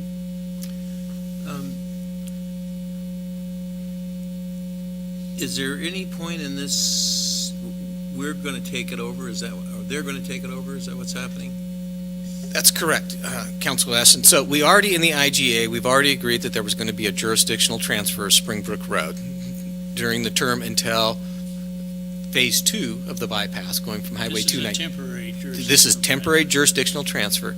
So when Phase 2 of the bypass gets constructed from Highway 219 to Rex Hill, then Springbrook will transfer back to the city of Newburgh. My question is about... Follow on, sorry. My question is about the bus stop that they wiped out over there. And I saw where we have one of our county There's no bus stop on Springbrook. Not on Springbrook. All right, that's on 99. That's so let's stay with this. Okay, so that this will not This has transfer no anything. They've no already got impact. the other. Okay, very good. That answers my question. Councilor McKinney? How many driveways are we talking about? I know that there was that interruption in the relocation of Hayes Street. There were some businesses along there that might have to relocate driveways because of thoroughfare issues or whatever. 14 or 15 or so driveways Total? access onto Springbrook currently. All right. Does that include the prospective additional driveways, like they're south of the drive-in? So what you have is the small retail complex that goes into Little Cooperstown has a driveway. The theater has 2 driveways. Yes. PGE now has a new relocated driveway at the intersection with Hayes. Yes. Then you have DCI who has its driveway. You have some you have the Grange and some residential on the east side that have driveways. Then you got Harris Thermal has several driveways. You have the church who has a driveway. There's mini storage that has access through a driveway. You have ARE who has 2 driveways. There's a driveway that Harris Thermal is to an undeveloped parcel, a very large one that we had already approved. Then you got the driveway that goes into Hydrographics and DCI and Freeman Manufacturing. And then you have the driveway that goes into the manufactured home park. So this compilation, so how this process would work is what we intend to make sure we get clarified is that all of the existing driveways that are constructed are grandfathered in. ODOT will give them a permit to access onto Springbrook Road. For the undeveloped properties is that they would be able to apply to ODOT to get an access permit. ODOT and the city would both review that access. We would provide input to ODOT in their issuance of an access permit for the undeveloped properties. Follow on. So in the additional driveways and developments, this letter of memorandum will help segue any difficulties that there might be in future development? The intent of the MOU is to set the stage to amend the intergovernmental agreement, which will have the clarifying language in it. Part of this process to do an IGA amendment with ODOT would take about 4 or 5 months by the time they get all of the signatures. Our part is relatively easy to come in front of the council. The MOU is a speedier process to understand what the intent is, then follow through. The other provision that's in that IGA is ODOT's supposed to permit all of those existing driveways by the completion of the project. Well, what's completion of the project? Does that mean that the contractor, K&E, has done and they've checked it off and says you're complete? Or does that include some maintenance warranty period? That's another issue I've raised. So what does completeness mean? So they will clarify the complete. I'm going to press that we clarify what completeness means. Councilor Johnson? So, where I'm not going to say confused, where I'm concerned is that what is the process to notify these property owners that going forward, especially undeveloped property owners, that going forward, they're going to have to go through ODOT to have access if they want to develop? That is ODOT's responsibility to notify the property owners. Okay, and But then, we're taking we're taking a lead on this by saying, well, you haven't started the process to issue the permits for this, so you have not contacted the property owner. So then it'll be another point of discussion is when are you going to notify the property owners? Now, some of these property owners out there, I've already told them in conversation I have with them is that your property is now going to be accessing onto a state highway and ODOT has to grant you an access permit for your existing driveway. I haven't talked to the undeveloped property owners, undeveloped land about that. But I have talked to ODOT about you need to notify these property owners about this access. So do you know if ODOT's going to create an access management plan like they do on other state highways, or is this? No, not on this one. So what they clarified to me is when they bought land for the bypass between Dundee and Highway 219, they bought that fee title. And that came, when they purchased that, access restrictions. You can't have access. Springbrook Road is different. It's a city street. So it has this expressway designation, which comes with these access limitations and processes you have to go through. But I have emails from one that says, we have to allow access for those properties onto the roadway. Well, okay, then let's clarify that specifically in the IGA now that you've told us and clarified that it's an expressway designation. So you don't have the property owners to go through the same long process we did to get access on the bypass between 219 and 99, where we actually had to file an application, pay a fee, so forth, and go through a review process which had to be approved by the state engineer to get an emergency access. That same level of restriction doesn't apply on Springbrook, but we're going to try to make, I want to make sure we have the language in the IGA that clarifies all of that. The language that's there now is quite loose. Follow on? And I'm sorry, I probably should have, this just popped in my head. The zoning along Springbrook, if I'm thinking of a couple properties that are undeveloped or have one house on them and they're a significantly larger lot, what happens if a developer comes in and buys, say one of the lots with only one house on it and wants to develop it? Can you tell me what the process is for them to get access to Springbrook? There's two, let's use an example of the property on the south side of Fernwood into the east of Springbrook. That's one of the larger ones that's there. It has a house on it. Yep. So that property owner sells to a developer. That developer wants to put apartments because that property is zoned for apartments. So we would sit down with them and say, okay, you've got the potential to have access at one or two locations. One was take your access off of Fernwood, just like the other apartment project did. Or two, you could go to ODOT and try to request to get an access onto Springbrook. If they go to the Springbrook side, then they would have to make the application to ODOT. ODOT would send us the application material. We would review it, provide comments to ODOT. It'd probably be easier for that one because it's got a secondary street with a lower classification to access off of Fernwood. Follow on, Mr. Mayor, if I may. And that's not actually the property I was thinking of. It's the one next to the CPA that's kind of the house is way back in there, and there's probably at least 3 acres there that they could develop. What I'm concerned about is if that's your only access point and you want to sell your property and develop it, are you stuck until phase 2 of the bypass gets done, or do you have to go through the...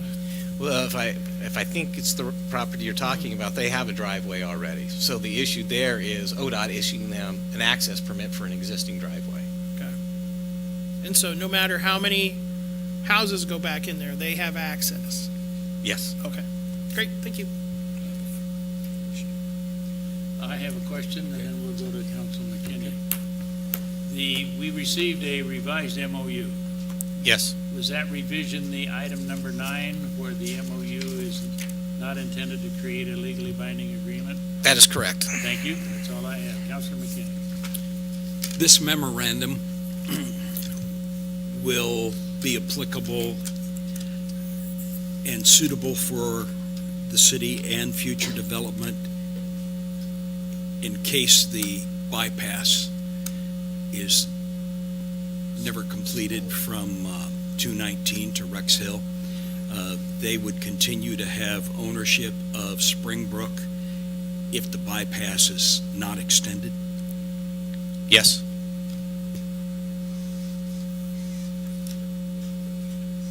Any further questions? Pleasure of the council. You have before you the question of approving a memorandum of understanding to expedite discussions and give maybe clarification for a future access management modification for Springbrook from ODOT.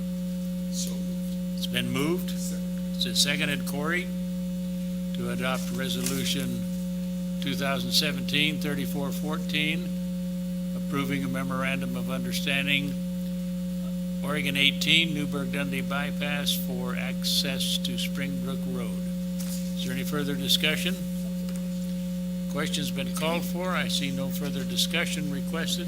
All in favor signify by saying aye. Aye. Those opposed, same sign. None appearing. Motion carries.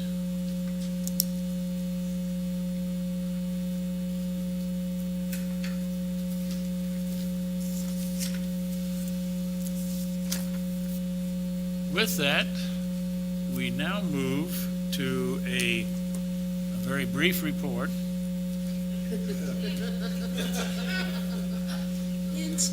City building seismic hazard evaluation.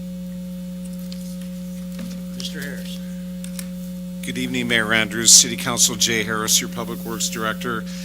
Tonight I have a brief update on one of your council priorities, number 9, emergency preparedness. We have city facilities that our maintenance division maintains and keeps these facilities going. Last spring, I hired WRK engineers to just do a high-level seismic analysis of all the buildings. The facilities are all varying of age, and seismic standards have changed now. With the Cascadia subduction zone, we know a lot more than we did 20 years ago.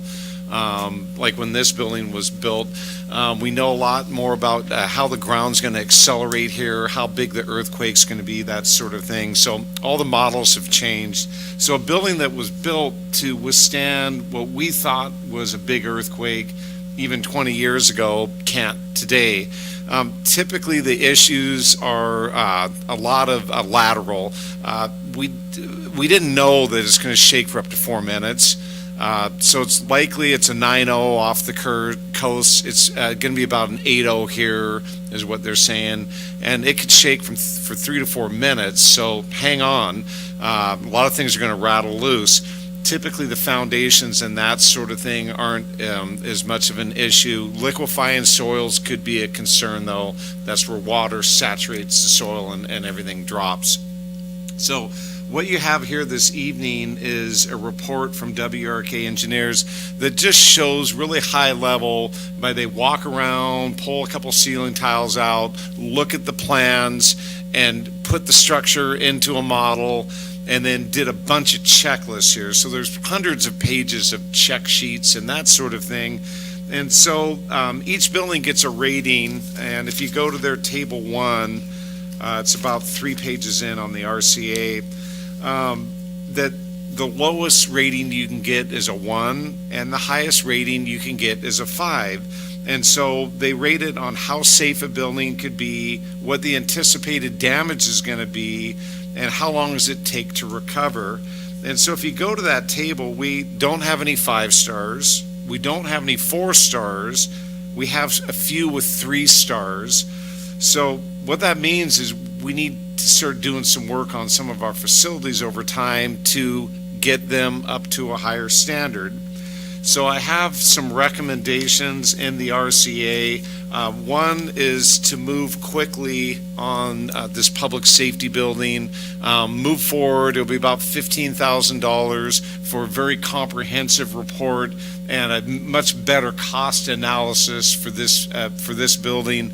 Move forward with that, and then over certain budget years, start completing the improvements to the 911 center here, probably to the server room, also to most likely the dispatch areas for the police officers and that sort of thing, and maybe call this into the facility a loss, perhaps. It all depends on what the costs are for the areas. You know, when we get a more defined analysis, that will help us out significantly.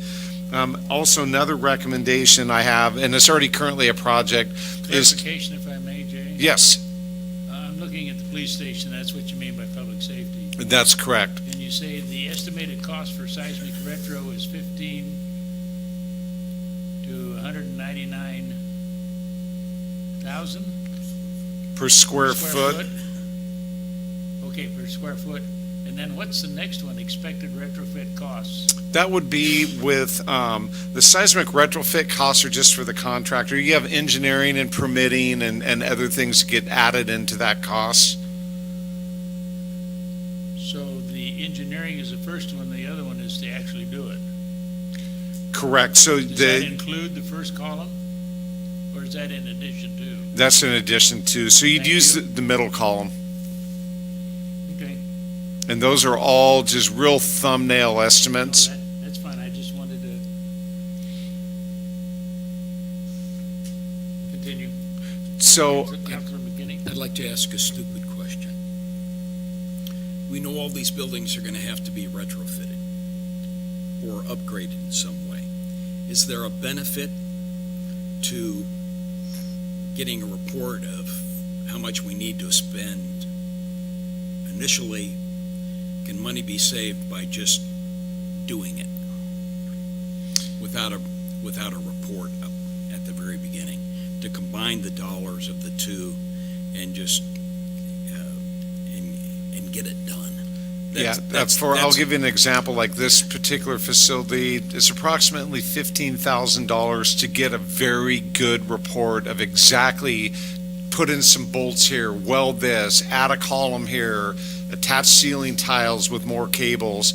So for $15,000, you get something that someone can actually bid on and give some very good cost estimates. And then this particular architect says that he rolls that 50 to 60% design into the actual completed set. So you're not wasting money. Okay. You're moving forward on a document that will go to contractors for bid. That was the nature of my question, because lots of times we're appropriating money to get a report about something, and that doesn't even do anything, that type of. And that's what you're looking at here tonight. All it does was get the conversation started for each building. The actual compilation of design data is now the next phase for each. So real quick, so we would work on better designs for this facility and then also the water treatment plant. So if you go to page 2 of the RCA, you can see that I have the public safety facility. Page which one? It's in the RCA, it's the second page. It's right above fiscal impact section. I have a little chart there. So I'm saying the public safety building, we do some design work this year and complete some design, figure out what the costs are going to be and try to budget some money next year if possible. I know we have a lot of other priorities. We have a radio upgrade, we have a tower, we have all sorts of things. So we need to look at that. Water treatment plant, I would say we would do the same thing. Separate fund. It's not tied to the general fund. It's in the water fund. Look at getting some designs done, figure out how bad that is over there, and then probably span that project over 2 to 3 years, something like that. The maintenance facility, the existing building that they're using now is, it just needs to be replaced. He says that in the report. It's unreinforced masonry. We need to put a new facility in. That's slated for somewhere in 2021, right in there already. In the 5-year capital improvement plan, I already had that in there. So my recommendation is for those 3 buildings, this building, public safety, water treatment plant, and the maintenance facility, we design those as immediately occupiable buildings. You have to be able to take those 911 calls. When it stops shaking, the emergency power comes on, IT has their servers going, which are in this building, and this place is running. Water treatment plant, very similar. We need to make sure we can produce water at least within a day or two, that we can be in the space doing things.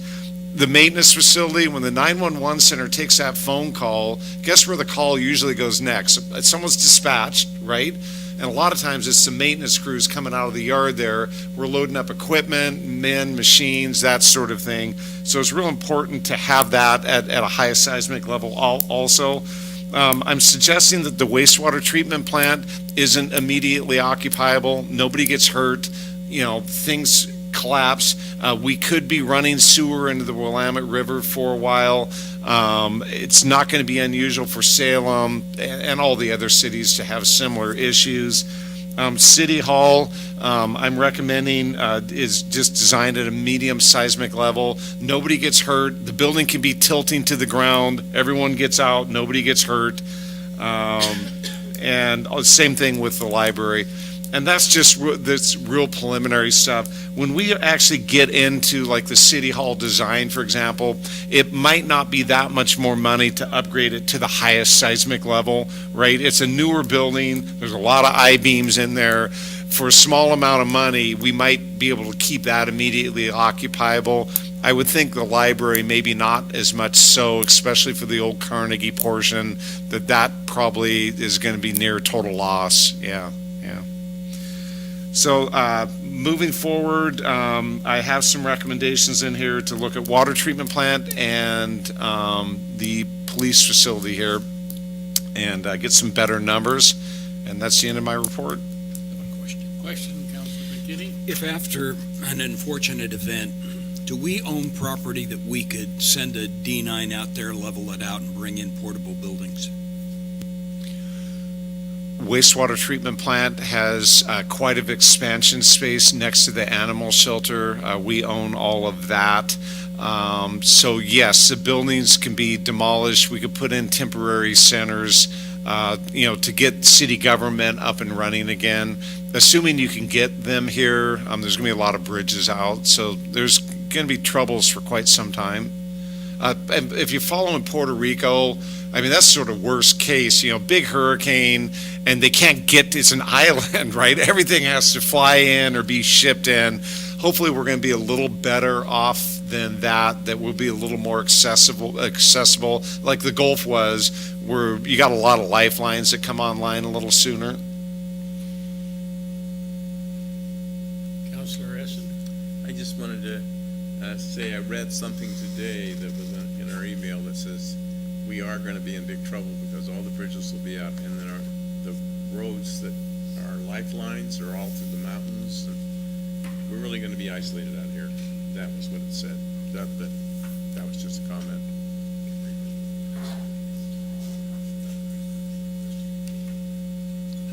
That's it. Any It other was question? I have just a one. report. Okay, I got one after you. Please go ahead. Go ahead. I want you to go ahead. No, you go ahead.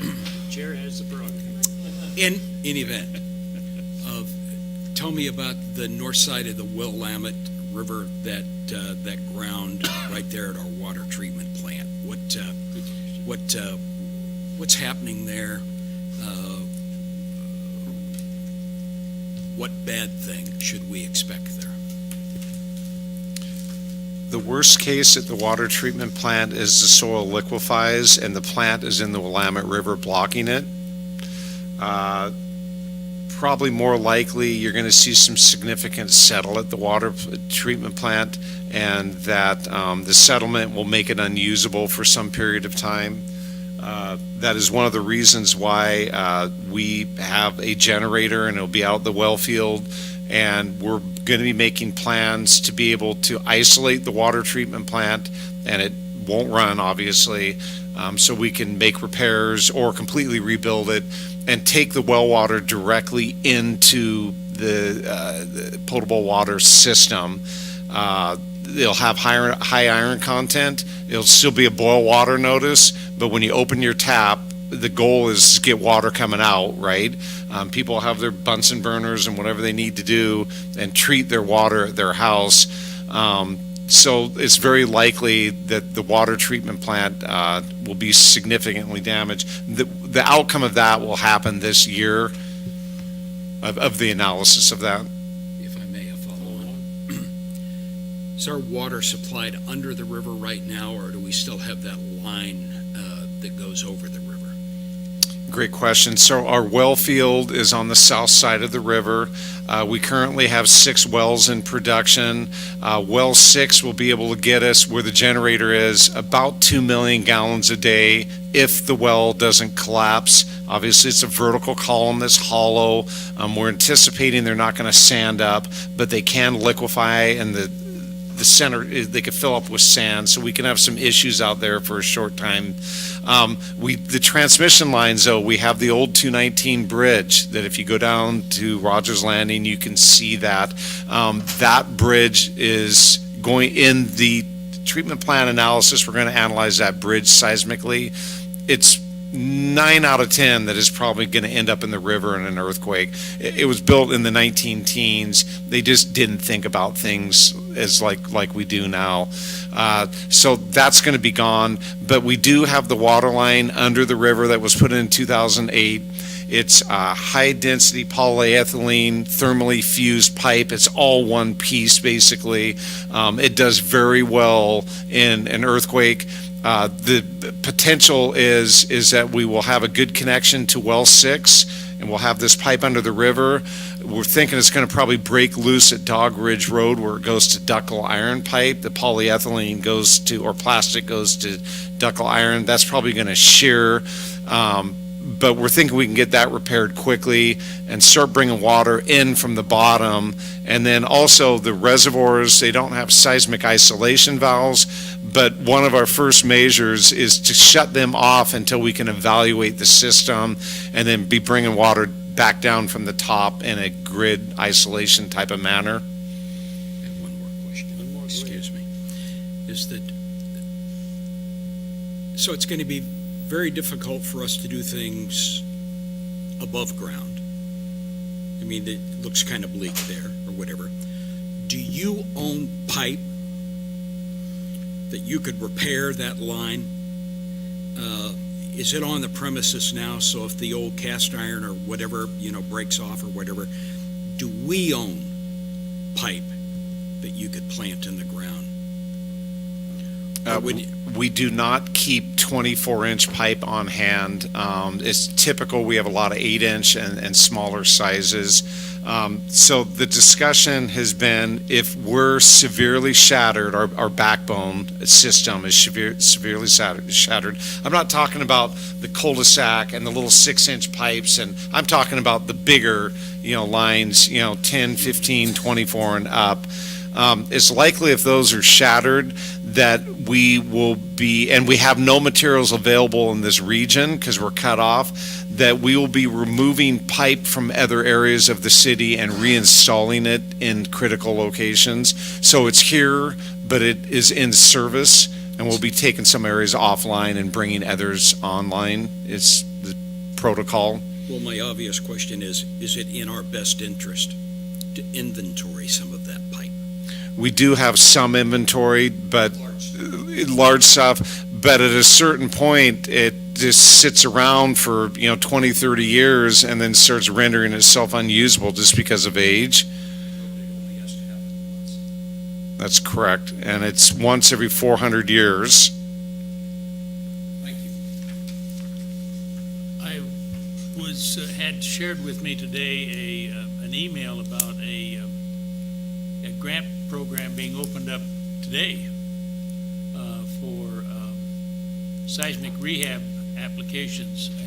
Have we entered into any discussions, Joe or Jay, on becoming we just got it today as to you haven't even had a chance to look at it to see what it is, but that may be something we could be interested in.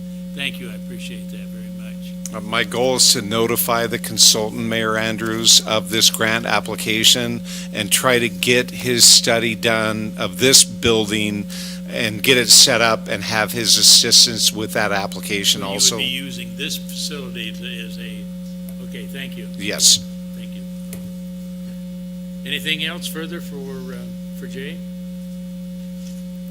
Thank you, appreciate it very much. And with that, Mr. Rux is up to give us an update on the 2016 Newburgh Strategic Tourism Plan Review. Thank you, Mayor. Doug Rux, Community Development Director. So as part of your March 2016 council priorities, we had a master schedule to bring you the 23 different master plans that we have out there to give you updates and make sure, part of this was make sure all these plans connected and aligned with each other. So tonight we have two more in our ongoing sequence. So this one is the Strategic Tourism Plan. So this all began back in November of 2015 when we pulled together, the city manager, Pro Tem, pulled together an advisory group to talk about the additional revenues that were coming in from the transient lodging tax and how do we use those funds to enhance tourism within the community. That led to hiring Outlook to prepare the plan itself, the strategy, which the council subsequently adopted by resolution. There are three primary elements within that plan. So that's the destination development component, then the destination marketing, and then the organizational structure. So through the development of all of this, what was tackled first was the organizational structure. So the mayor brought forward, I should say, in October of 2016, there was a lot of discussion between staff and council about what an organizational structure might look like. There were 4 models that were presented, and what ended up with is use the city model using existing staff, and then the council adopted and outlined 9 elements that a ad hoc committee would take on.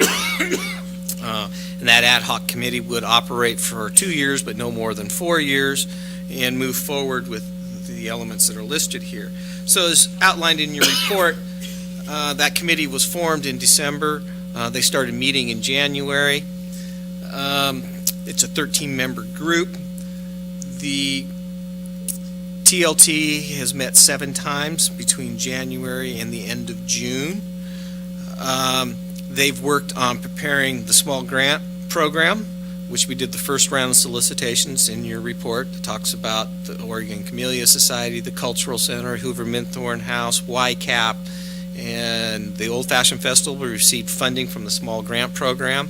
They put together the application materials for the Destination Development and Marketing Grant program, which is out for solicitation now and closes on October 9th at 4:30 p.m. They've created a marketing subcommittee. They've met 5 times, and they've been working through the marketing components of this and discussions about branding. I've been pushing that group to get their final recommendations to the full committee by the end of this calendar year. It's important to be able to move forward with other elements of the overall plan. The council did have a work session with the TLT ad hoc committee just to get an update of their particular activities and what's taking place. The city manager's been working with the group on trolley, and trolley is something that came out of the downtown plan and the tourism plan to run from the mill site to at least downtown, eventually possibly get it to go all the way out to the Allison Inn. So there's discussions that are occurring on that. I put in the fiscal impact, kind of what our revenues and expenditures are. So you see almost $1.3 million in revenue and expenditures, and that's broken down. So we have the contract with the chamber for the visitor center and promotion activities. We've got our grant program, small grant of $20,000. We have up to $430,000 available, budgeted this year for the Destination Development and Marketing program. Doesn't mean we have to award it all. And it also is dependent in part about revenue that's coming in, so you don't award more than what you got, or you don't go right up to the edge of the wall and say, yeah, we're going to expend it all. Matt and I have been talking about a little bit of a holdback that's there. I guess the big piece, or one of the big pieces of this, is how does this relate to other plans? So we have our economic development strategy. The 4th pillar is talking about tourism and hospitality. Tourism strategy fits underneath all of that. The tourism strategy connects and aligns with our downtown improvement plan and the implementation of that will be going forward. So we're making sure that there are these interconnected pieces with all this. They're not just one-off documents that sit over on the shelf and everything relates to one another. That's all I have. Questions or comments from the council? Very good. Thank you, Mr. Rux. Do you have more on this one? Not on this one. All right. Here's the 25th. Let's go to the next one. How about the Springbrook Master Plan? Okay, Doug Rux again. So this is a brief review of the Springbrook Master Plan. So the council adopted this one by ordinance in September of 2007, and as you can see in the package, it was a number of things. It was the master plan, it was a development agreement, it was comp plan, it was zoning changes. So it was a comprehensive package. It's been sitting there. And as we noted in the report, then came the Great Recession. So the project that moved forward was actually the Allison Inn and Spa. Other development activities at Springbrook Properties have not moved forward at this point in time. But as we know, and as was announced, is that Springbrook Property is looking to sell 261 acres of their holding. So that's basically from North Aspen Way down to Mountain View, west towards College, so the land north of Mountain View. Then the area, there are two parcels south of Mountain View. One is for multifamily and one is for commercial. So that's kind of the Mountain View College area. So it's to the west of Joanne Austin Elementary School. We had discussions, been having discussions with Springbrook Properties about the development agreement. There are conditions of approval that are still outstanding that need to be met as part of that. We also then looked at, because we adopted a new transportation system plan, so we've gone through and started to look at, okay, what's the difference between these obligations that are sitting in the development agreement and the master plan for Springbrook Properties, and what's changed in the transportation. Same issue with water. I've noted that different pipe sizes in the old water plan, different pipe sizes now. That affects the infrastructure and then also affects SDCs and so forth. And then we're working on the wastewater master plan update, which we're hoping to bring back to you after the first of the year. And that could make some additional changes in pipe sizes and so forth. So with all of that is we will need to work with whoever does purchase the 261 acres of land and sit down and talk with them about this development agreement and these other plans and what adjustments and modifications. So this is, out of all the plans right now, this is the one that's probably has a level of fluidity to it, and we don't know the answers yet. More will come as we look forward. The other part of that is the development agreement does have an expiration date, and so as I noted in here, that's January 28th of 2023, so that, time is marching on, it's just around the corner. But then we wanted to give you an update kind of where that's at, because people ask all the time what's going on with Springbrook Properties, and this is where we're at as of today. Thank you. Questions or comments, Councilor McKinney? Do all 260 acres have to be sold to the same buyer, or will it be dissected into smaller pieces?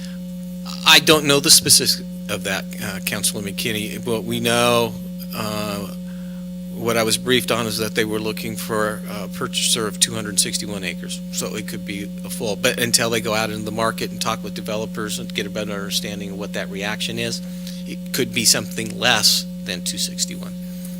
I just don't know the final answer.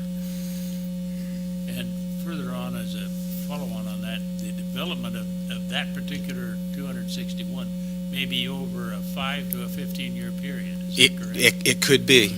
Depending on market conditions, because that 261 also includes the 11 acre for multifamily and the 11 acre for commercial. So when I look at, from my catbird seat, and look at the commercial piece, you don't have enough rooftops out there to do commercial at this point in time. So when you get more houses, there's going to come that tipping point when the commercial property becomes viable to develop. The multifamily piece, as we already talked about, we need additional multifamily development, so that one potentially could move a little bit quicker.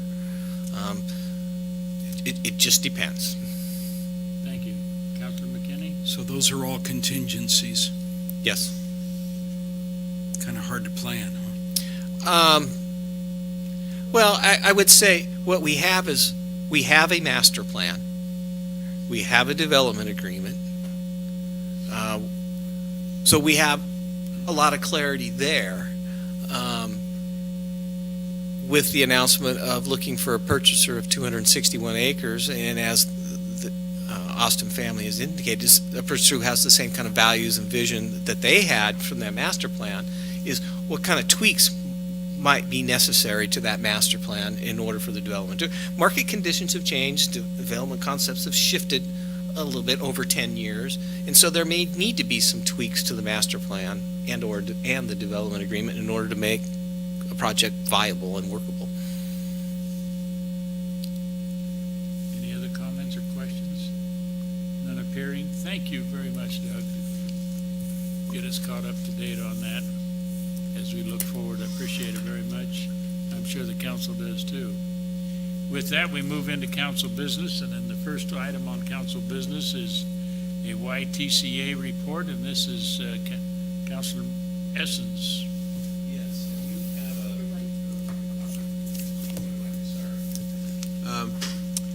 you have you have a rather long report, and I'm sure you all read through it. But even if you did, you need to go to, if you can get there, to page 75 on that report. Which is page 75? Page 73? Well, I think it says up here, YCTA report, page 75, 111. 75.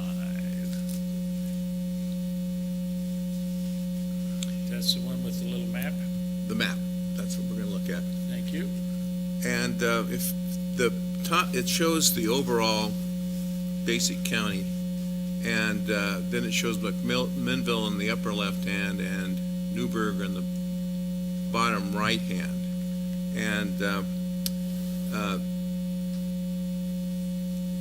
this is what's important. If you take a look at McMinnville's, their routes go up and down the road.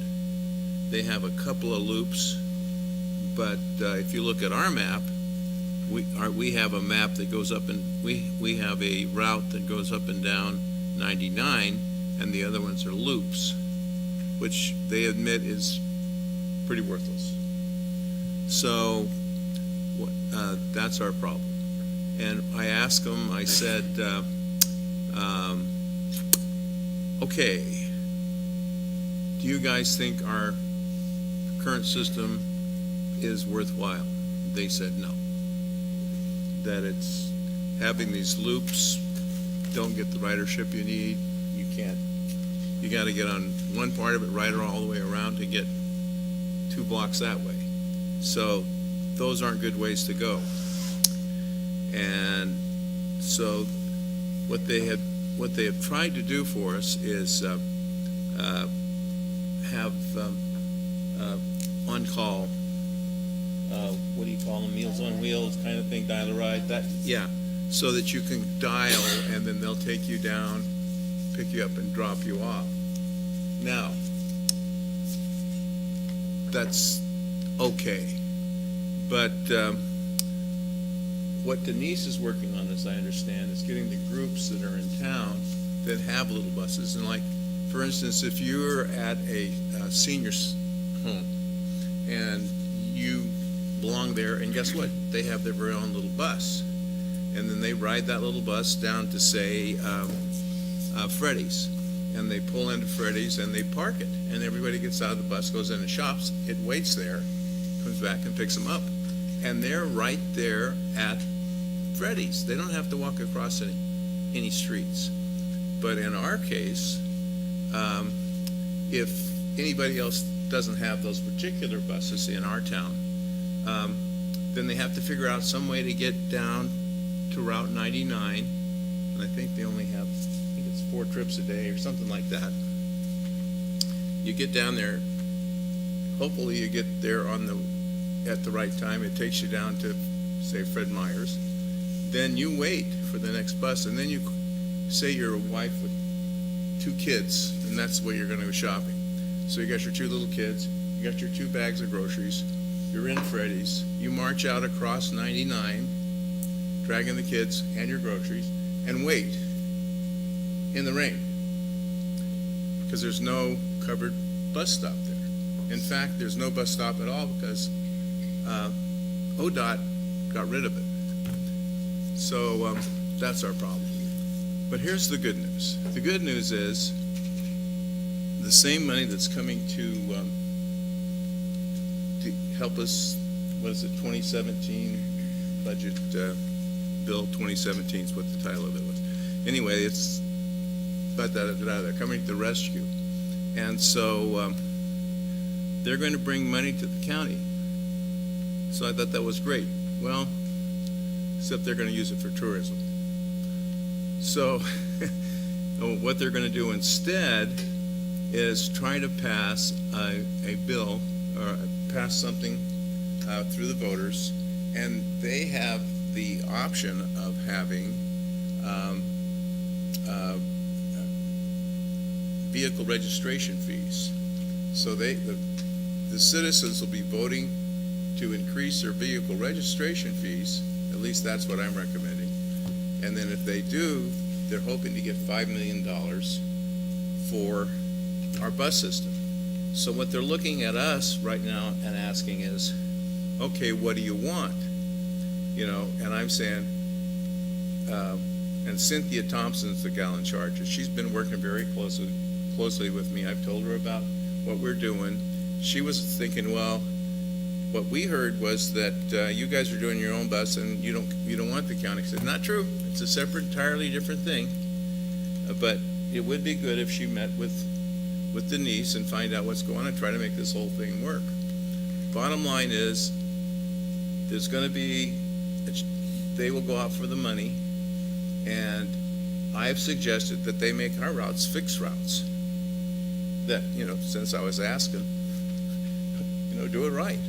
Well, they said, well, you know, the real problem with Newburgh is it's only 24,000, and you really got to be 25,000 to really be a bus city. So I don't care, that's what I want. So they're working, so that's what they, in the last meeting I attended, that's what they did. They took that out and they went off.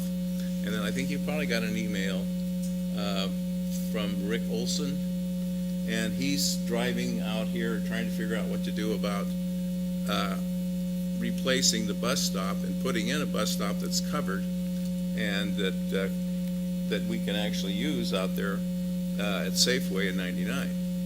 So that's all the studying that's going on, and that's the purpose of it, is to try to, for them, because I'm not an expert on buses, and none of us are.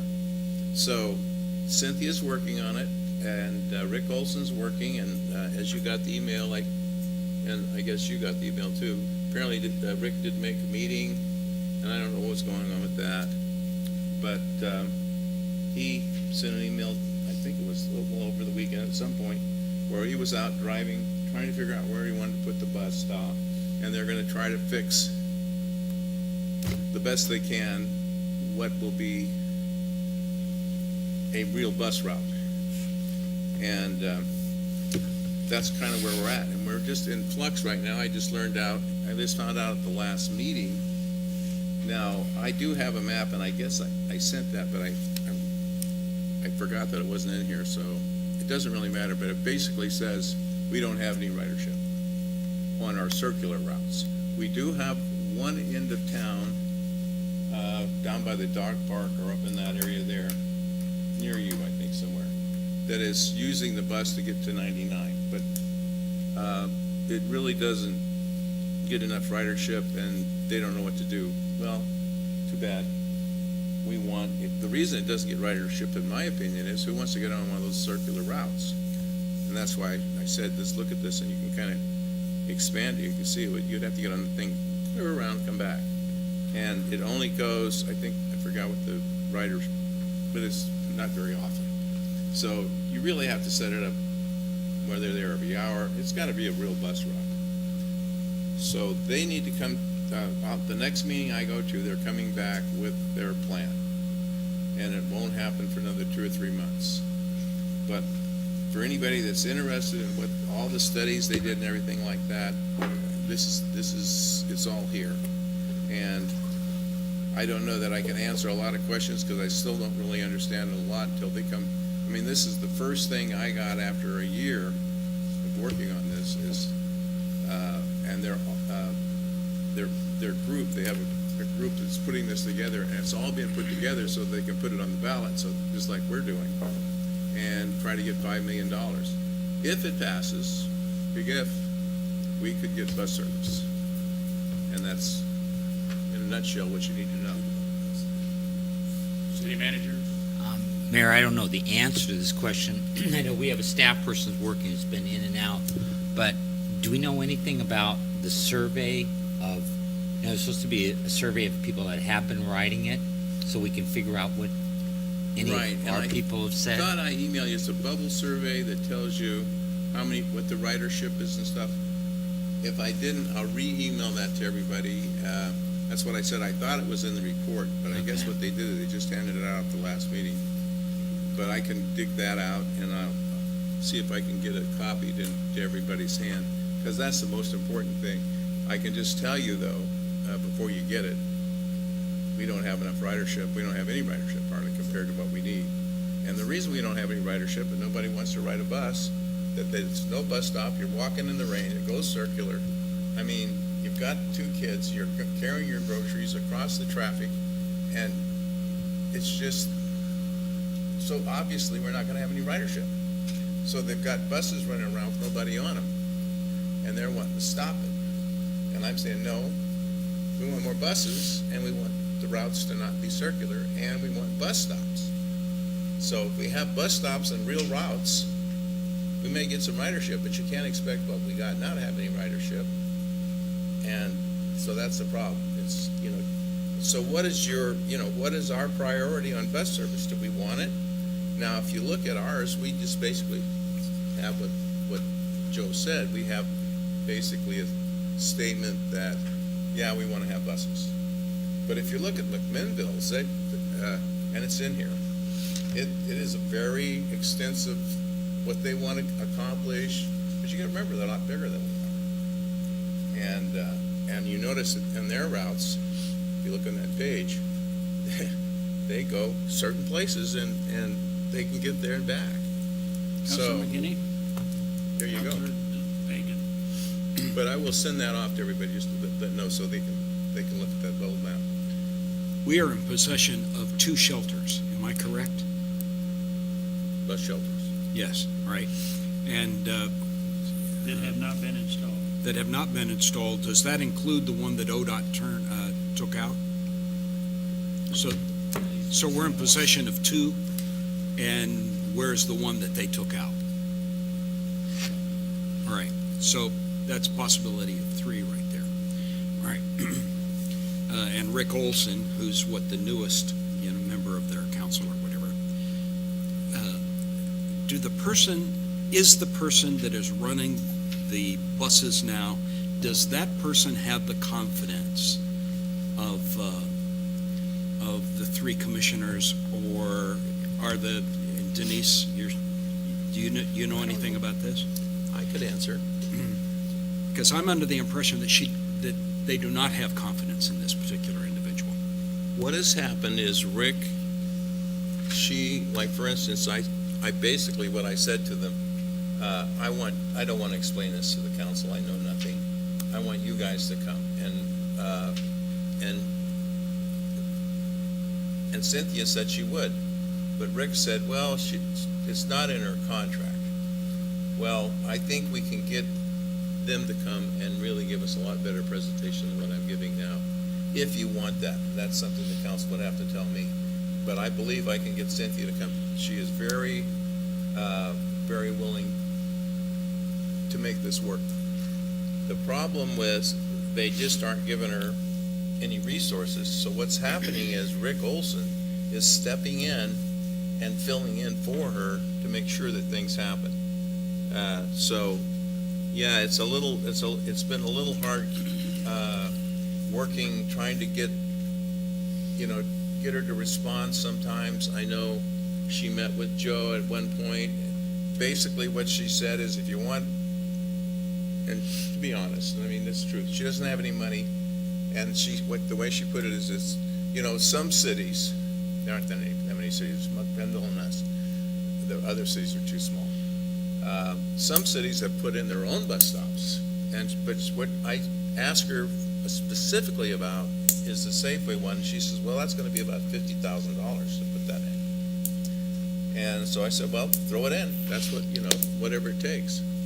And so I guess they have to have the property. They got to get a lease set up, and you know all about that, Joe.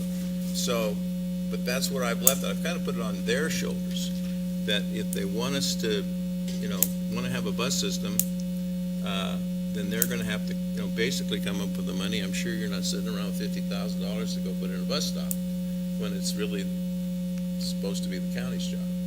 But that's what she suggested we could do. Follow on, Mr. Mayor. Follow on. Is Is she a third-party vendor? Is she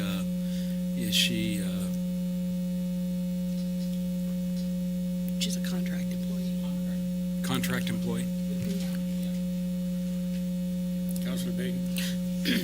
I'm going to say this again. I'd say this every time we talk about buses. A lot of their problem with ridership is they do not market it. They don't market it. My neighborhood, 8 years ago, no one even knew the bus is unmarked. It's a big white bus driving through the neighborhood. Nobody knows what it is. That's a neighborhood that turns over rather quickly because it's mainly rentals. And 8 years ago when Doug, I can't remember his last name, was the manager, he asked me what was going on in the neighborhood. We went to the school. We did a presentation for a family event. The end of the year, he made a copy of the bus route, gave every single kid in their backpack a copy of the bus route. He came back to me a month later and told me that it increased ridership, hundreds of percentages, not, 50%, 500%. And so if you want to keep ridership, you have to invest in making sure that they even know it's there.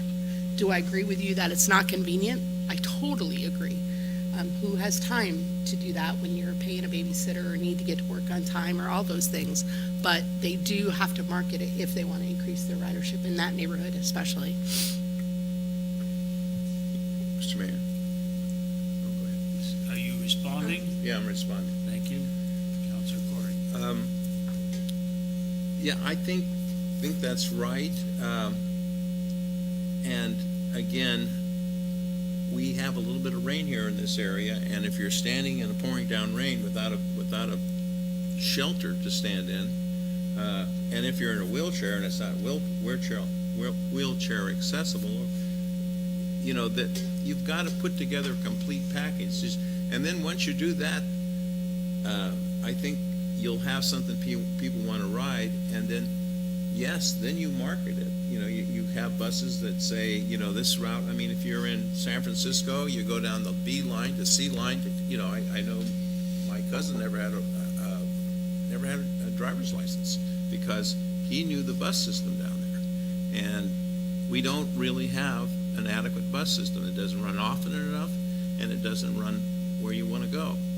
And you got to stand in the rain to get on it, and it's just not set up right. So that's what I've asked them to do, and they're working on it. I think the marketing is a real issue in there. Councilor Corey? Yeah, I agree with your comments, Councilor Essen. In addition, though, the other piece of the puzzle is going to be funding, and so it sounds to me from your report that they can't do anything unless they get something passed by the voters to have some funding to increase the bus routes, number one, get some bus shelters, number two, and get marketing done, number three. All of that takes those dollars that you're talking about. So if they don't pass that, it sounds like it's not going to work, is what I'm hearing. Can I respond? Mr. Mayor? Go ahead. Yeah, I think you're right. But on the other hand, we'll still have something. And I guess what they're saying to us is, how committed are we to having a bus system? What can we do to help them? And so then all of a sudden, we're taking money out of what roads, I guess? I don't know where you get it. And we are a little small to have a real good bus system. So it's not an easy thing, but we can't do nothing because those are people out there that just can't get around without it. Even if we keep our circular routes and do something to make them better, or if they can come up with a better way, and that's what I want them to do too. Okay, if you think that this isn't worth it, you want to get rid of it, then let's have some sort of dial-a-ride set up that really works. Follow on.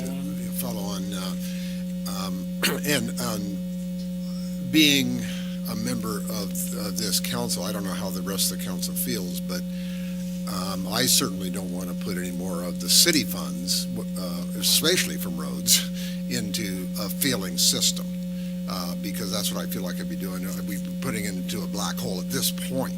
If they do something to get their end of things working, then we can discuss in the future, but I am a member of the council saying absolutely not from our budget, so. Councilor McKinney? I have two concerns. One, Rick Olson and Cynthia were here. They talked about replacing the bus shelter here, right there where the old Radio Shack was going to be, and that's where we first. Yes, they'll end up putting that bus shelter a little bit further up the line here, but it's on the opposite side of the street. But at least there's a light there that people could use and cross and everything else. So I'm fully expecting them to keep their word. All right. If they completely destroyed the existing shelter that's there, I think that ODOT should be asked to replace it. And the second thing is that I'm a little bit reticent, like Mike, to throw money down a black hole. But isn't it the county's responsibility to provide this? And shouldn't we be holding their feet to the fire? It's not what we can do. It's what you're already obligated to do.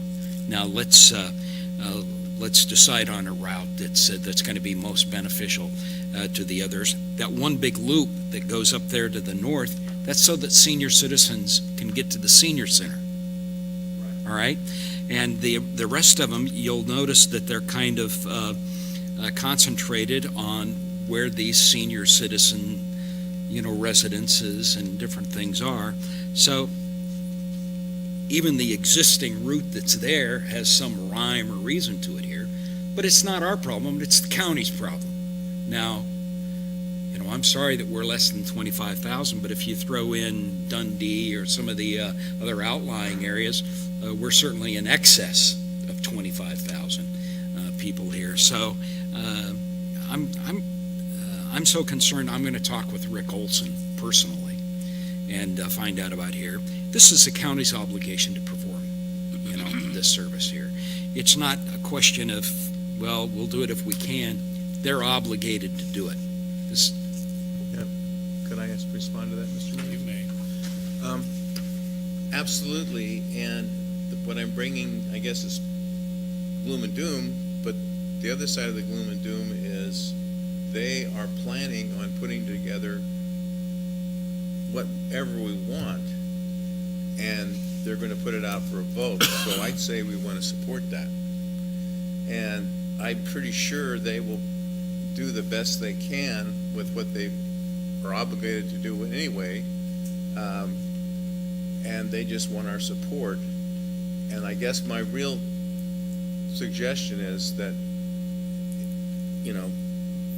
we might want to set up a time with them to have them come and hear what the council has to say, and then the council hear what they're coming up with, because we're right in the middle of the plan right now, and they haven't got anything concrete as what they're proposing. They've just got this study, and the study says we need more money, and that's what they're going to go get. So I would suggest that we, number one, have them come speak to us, and number two, support whatever it is they're doing to get more money to give us a good bus system, if we want one. I have one question. You mentioned earlier a diversion of the monies. House Bill 2017 has $51 million dedicated to transit across the state.